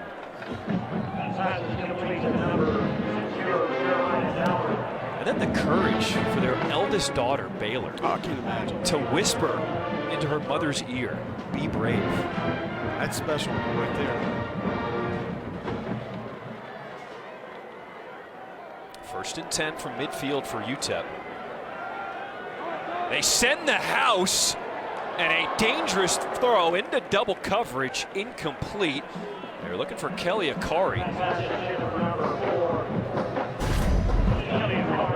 Pressure's going to come right side of your screen. Blitz just not picked up.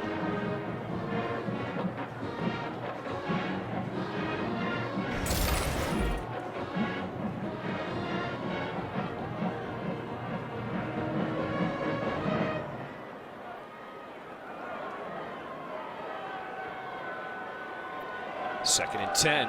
McConnell stays in the pocket, has time, and it closes fast.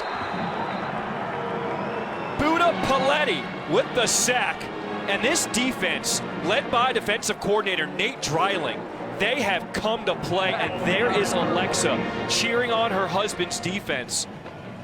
They missed date night because the husband had to prepare for this, but man, did that extra time pay off. Absolutely, and got a little extra pressure there on the quarterback on back-to-back plays. I know Alexa excited about it, and Nate actually told us, he said, you'll see her, she'll be in the pink wig. She'll come in here. And so she waves, and we both kind of said, well, where's the pink wig?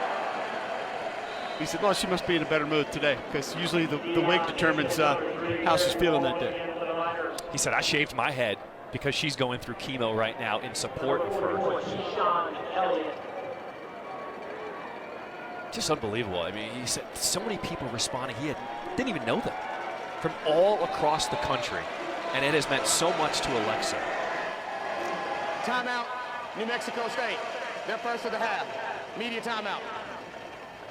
So Nate Dreiling and his... Let's flash it back to the last time these two teams met last year. UTEP defeated New Mexico State by 7. Second quarter, Ronald Watt, 22-yard run. As UTEP goes up fourth quarter, New Mexico State, Diego Pavia doing what he does. An 11-yard rush as he dives into the end zone. The Aggies still down. Final seconds. Third down of the UTEP 13. And Pavia fumbles. That was the ball game. Miners win it. They've won the last 2 in this series. But New Mexico State trying to win in this 100th meeting. So the offense stays on the field. Cole, essentially this could be the ball game here. 21 points New Mexico State have scored unanswered. What's the play here on 4th and 4? Yeah, big drive. We've seen a couple of different just straight dropbacks. You got a nub tight end at the bottom.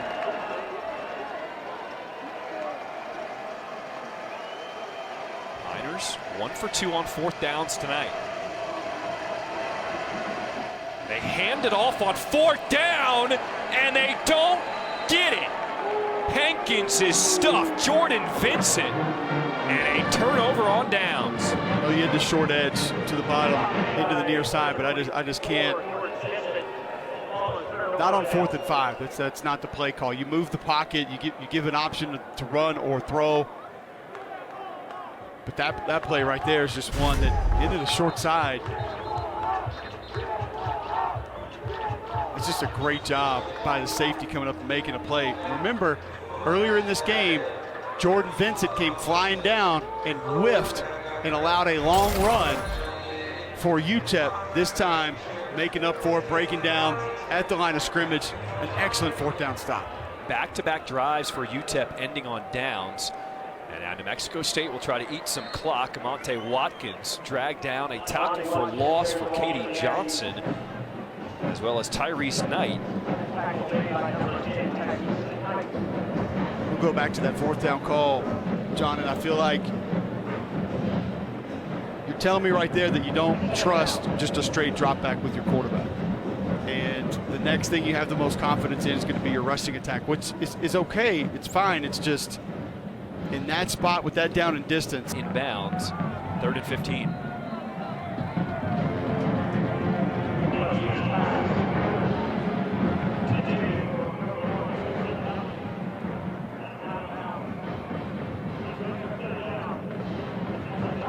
Jordan Vincent there, the guy who made the play on 4th down. But now can his offense finish this game off?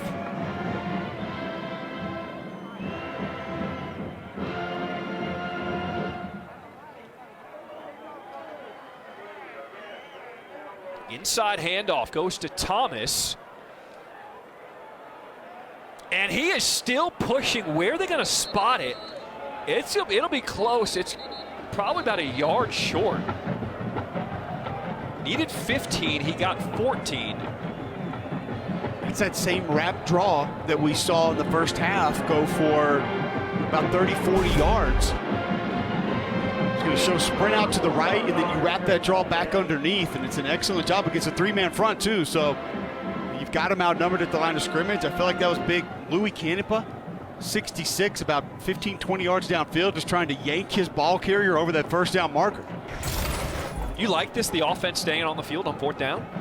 I feel like your lead is in pretty good shape. You're good. Yeah, I mean, if you get the ball back here, you're okay.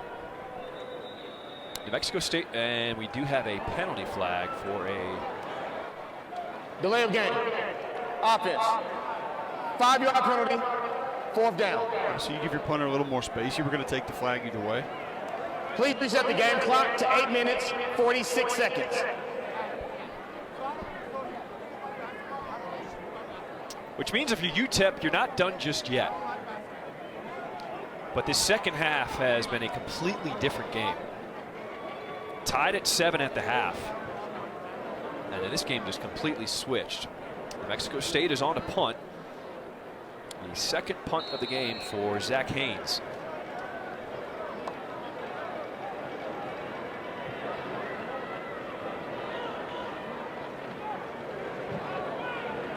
Burgess Jr., the deep man, lets it bounce in front of him.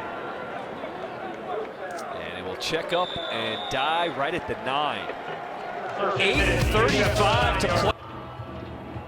100th edition of the Battle of I-10 will also be going home with the traveling trophies. These two actually date back to the 1900s. We'll start with this one. The silver spade, it dates back to 1955, guys. The winners are engraved every year. And then the brass spittoon was added in the 60s when both mayors joined in and said, you know what? This rivalry is too good to only have one trophy. We're going to have two. So these two travel to this rivalry, this all-important matchup every season. The winner takes both home and brings it back to find a new home the next season. A rivalry that dates back to 1914. In trouble out of the own end zone, setting up the screen for Hankins. And he manages to get to the 14 and pick up a 5. How great are rivalry trophies? I mean, plural. That's the best part. Brass spittoon. What's a spittoon used for? Well, back in the day, you probably didn't want to get your tobacco all over the floor. Oh. 2nd and 5. Another screen. This one to Hankins again. I feel like McElroy and Kubick in the morning could use one of those in the studio. Deverell knocked him out of bounds. A gain of 8, a first down. New Mexico State letting them get everything underneath right now. How did this game change? We were tied at 7 at the half. There were some adjustments by New Mexico. I felt like they found some things over the middle of the field. And then you got a quarterback that just basically took this game over and put a lot of it on his back. McConnell going deep. He was looking for a Kari, and he has been double covered all night. They have not given him any space. And Nate Dreiling told us, he said, you might not see us double him on every play. He said, but he will be bracketed and we will have a safety. Holding. Defense, number 4. 10-yard penalty from the previous spot. Automatic first down. So B.J. Scalark didn't see the flag down there, but he is called for the hold.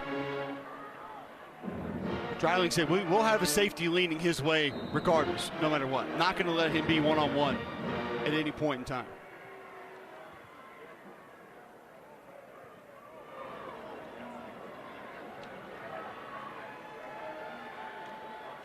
First down, strong throw, go up and get it. Jeremiah Ballard. As J.J. Deverell brings him down. The other thing to notice is UTEP has 3 wide receivers who are out. Tyron Smith, Bellin, and Clark are also out tonight. They're really just using 4 wide receivers for UTEP, so their offense has been limited, also without their starting left tackle. Here's McConnell throwing to the across the field, incomplete. And McConnell, if you're just joining us, is their 4th string quarterback. Gavin Hardison almost started missing another game, undisclosed injury. Still trying to figure out what is plaguing him. McConnell just had the game of his life last week in just his 2nd start at 88.2 QBR, 4th highest by a Conference USA quarterback this season. And Nate Dreiling, the New Mexico State defensive coordinator, said, yeah, I was furious that a guy went out in his first start and had that good of a game. Never want to see that. This makes it more difficult for me. 2nd and 10, they set up the screen again. That screen to Hankins. Excuse me, that is Burgess Jr. Cuts it back to the right side of the field. Making all types of cuts. Eventually brought down into the red zone. Torrance Burgess Jr. stopped by Miller. And that screen has worked for them on this drive. I think Scotty O'Hara is going to be a little frustrated with himself for not finding the screen game earlier than he did tonight, because here in the second half, especially on the last 2 drives, it's been the majority of their offense. And you get a defense that's aggressive, wants to bring pressure. They go to Burgess on the ground. Screen game, great way to offset it. And McConnell's done a nice job drawing that pressure to him, waiting, being patient, just floating that football right to the backs, and they do the work afterwards. UTEP needs a touchdown here. 2nd and 7. McConnell, quarterback run all the way. And it'll be 3rd and medium. Well, you give some credit to Torrance Burgess Jr. right there. 5'6", 175, and he's acting as the lead blocker. And he does not back down from the linebacker right there in the hole, making big contact. Using some tempo. 3rd and 3. And a penalty before the snap. False start. Offense, number 68. 5-yard penalty, 3rd down. And Zuri Henley, the left tackle, in there for the injured Stephen Hubbard. Henry was the right tackle. He moved him over to the left side. They've had to do a lot of shifting on offense this season for UTEP with all the injuries. They have. You mentioned that receiver core, Tyron Smith out. He's their main guy, and Marcus Bellin out. He's their #1 punt returner. He was All-Conference USA punt returner last year. 3rd and 9 after the penalty, end zone. A lot of frustrated reactions on the offense for UTEP. You saw the offensive linemen, guys throwing the hands up in frustration. Just the offense hasn't been in sync tonight. Not a lot of rhythm. Haven't really been able to find it tonight. And when the protection has been there, felt like some of the passes has been errant. And then there's been times that there's been no pocket because the protection's broken down. And they usually have that run game to lean on, John, and that hasn't been there tonight. Here's the ball game. 4th and 9. McConnell. Trying to find a Akari, but Keontae Clinton just locked him down. Well, I like going to Kelly Akari. He showed you last week what he is capable of. Big play wide receiver, can go up and attack the football, but got to give him the opportunity in the end zone to make that play. That's the 3rd straight drive where UTEP ends it on downs. McConnell, nothing doing.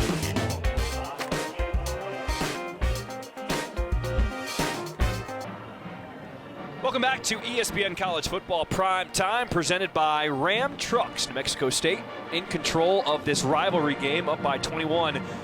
Head coach Jerry Kill, in his 2nd season, you see his record and where he's been: TCU, Minnesota, Northern Illinois, Southern Illinois. He has a record of turning around programs.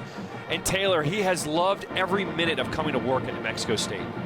You're exactly right, John. I loved our conversation with him this week. Like you said, this is a guy that's coached a lot of ball. He's been at a lot of different places, and I asked him about this particular stop and this opportunity, and he said, look, last year we came in, we were considered one of the worst teams in the country, and we probably were. He said, I was expecting 1 to 2 wins, and this team committed.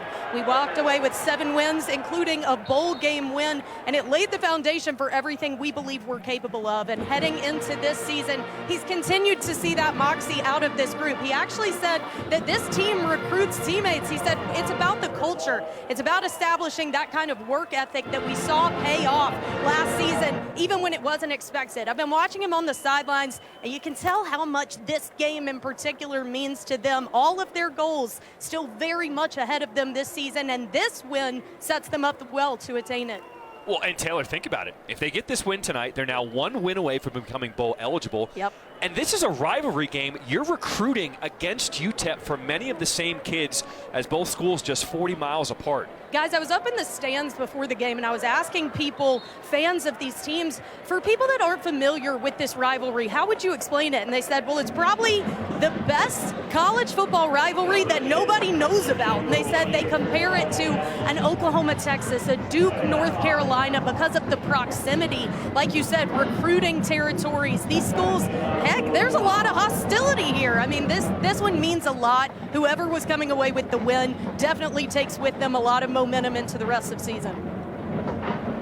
There is no doubt about it. And Jerry Kill told us with just 6 seniors on this roster, we had some growing pains coming off of last year, but they clearly have some momentum going right now. On 2nd and 5, get off me.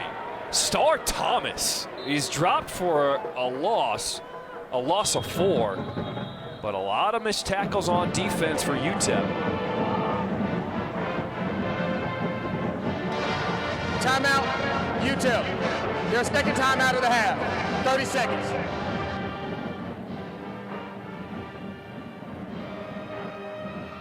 Impressive part about this New Mexico State football team, and that is 6 seniors. Just you think about that. Leadership, something you need to reinvent a program. You need guys that will pull everybody else along with you. A staff can't create a culture on their own.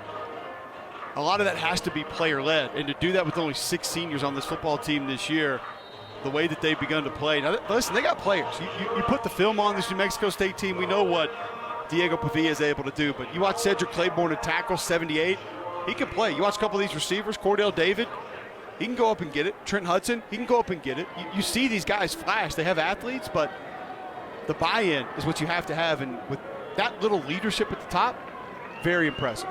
3rd and 9, Pavia pump fake, taking a shot downfield, incomplete. Trent Hudson got behind the D, and he is still down after the play.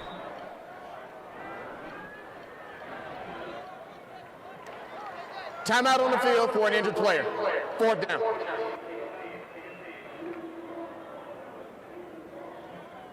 Hudson, he lit it up last week against Sam Houston.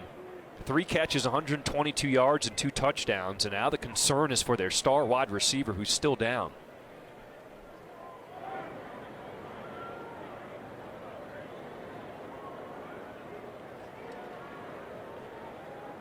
Knowing how important he is to this offense, Coach Kill is going to make the long walk across the field to check on his guy. And you never want to see an injury, but especially when you got the game in hand like they do right now. Trent Hudson leads this team in touchdown receptions with 5 on the year. Looks like he came in on that left shoulder.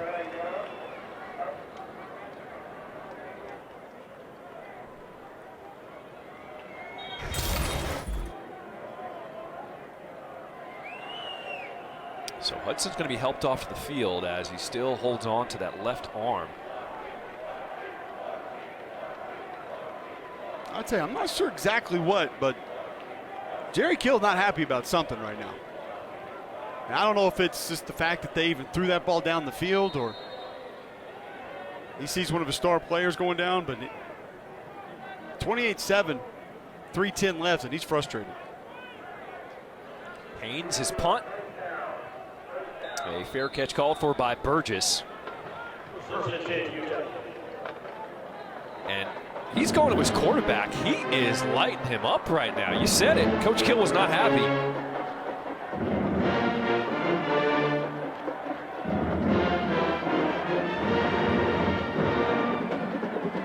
Do you think that's because of the throw? You think that's the conversation? I think at 28-7, you're trying to run the clock, and maybe you had the option to throw that route there normally with how you would call it, but situationally, you just don't want to take that chance there. And even to further it, as you stated, you see one of your better players go down.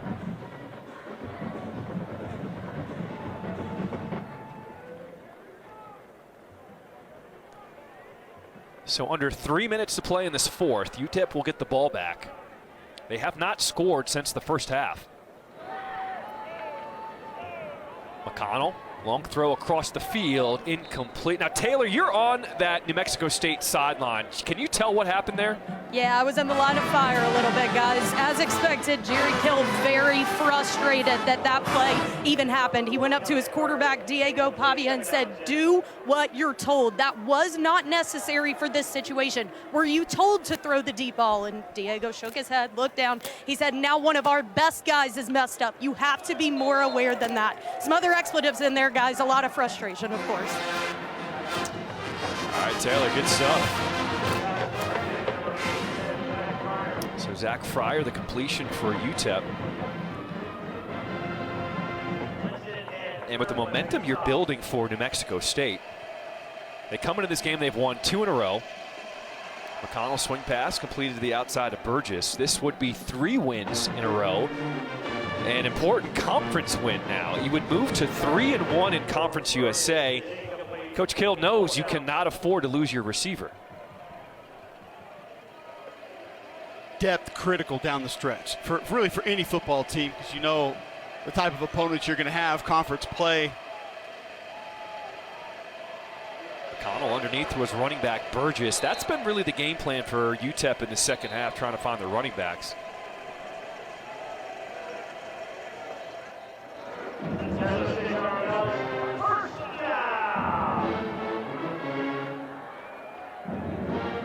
If you're UTEP and you don't get Gavin Hardison back next week and Cade McConnell is still your starter, how do you regroup?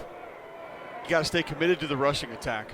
And I will say it's something I thought we'd see a little bit more of tonight. And we haven't seen a lot of Julian Lopez tonight, 43, fullback 8, sort of tight end that we had seen a lot of the previous week. There's a pass complete over the middle of the field. A penalty flag,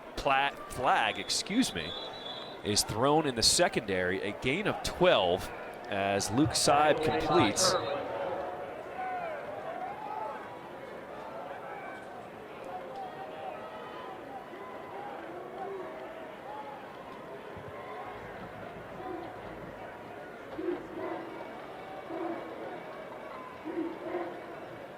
So it looks like they're discussing a potential personal foul.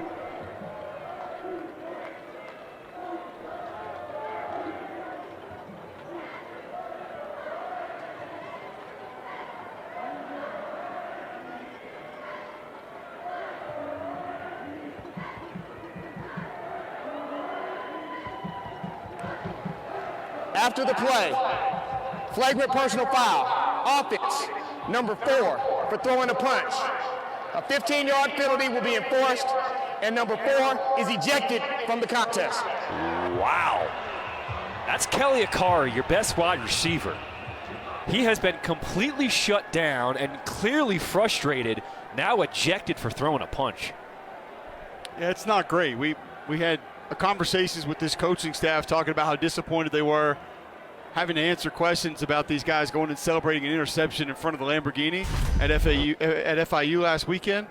It's going to be another one of those they're going to have a lot of conversations about as to these things just can't happen. All right, so bottom of the screen. Yeah.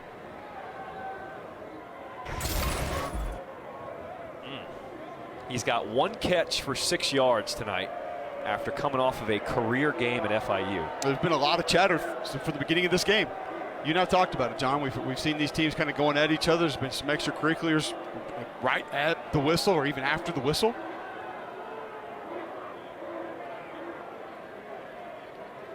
It's going to be some tough conversations for UTEP after this game. Absolutely. Dana Dimmel in his 6th season, an outstanding head coach, one of the nicest guys you will meet in college football. He knows how to get his team regrouped after tough losses.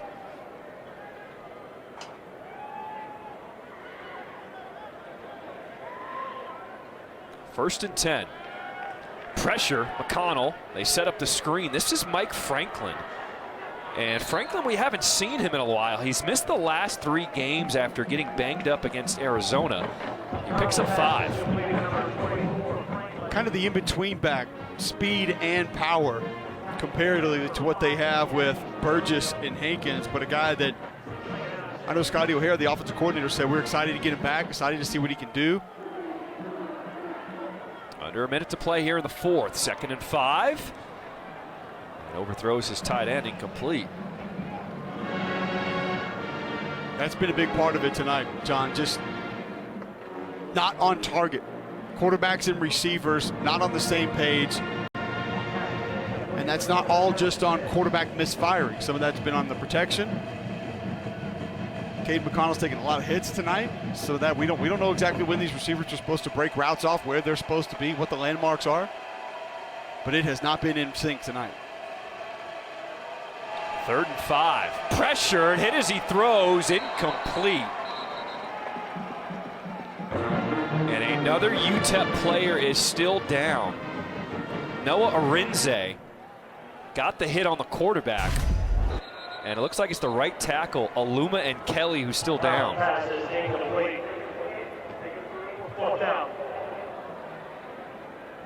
You do not like to see just getting rolled into from Timeout on the field for an injured player. 4th down.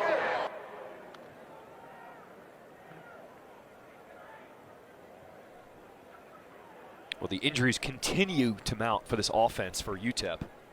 Down 3 wide receivers. You're down 2 quarterbacks. You're down your left tackle. And now your right tackle is down.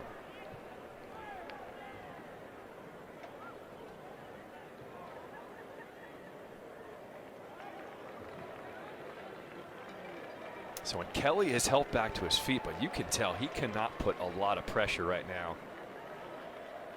And that is not a good sign. No, that's why those offensive linemen wear the knee braces that you see them wearing, because you take some of those hits, especially laterally. Hate to see that. Hate that for that young man. And Kelly was the backup. He got moved to right tackle after Zuri Henry got moved to left tackle.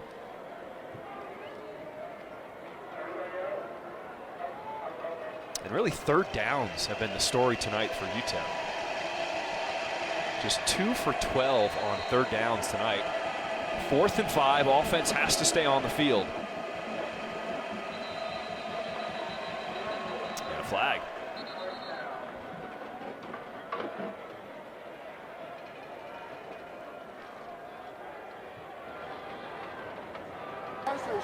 False start.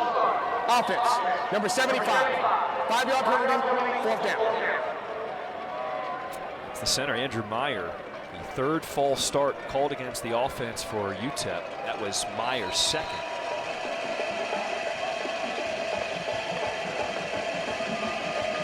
All smiles for Diego Pavia. They send the blitz on 4th down. Throw it up. Jump ball. Incomplete.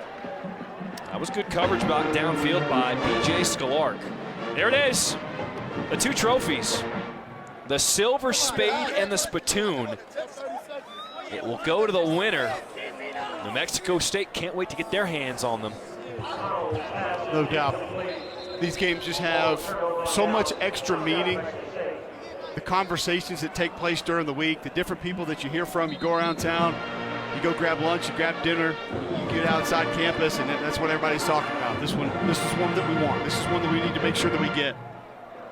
New Mexico State, this rivalry is so fierce, they refuse to even stay in a hotel here in El Paso. They stayed in Las Cruces last night in a hotel. They drove over today, and here they are in victory formation. Diego Pavia will take a knee, and that'll do it. The 100th battle of I-10 goes to New Mexico State. They get the silver spade and spittoon. It's going back to Las Cruces.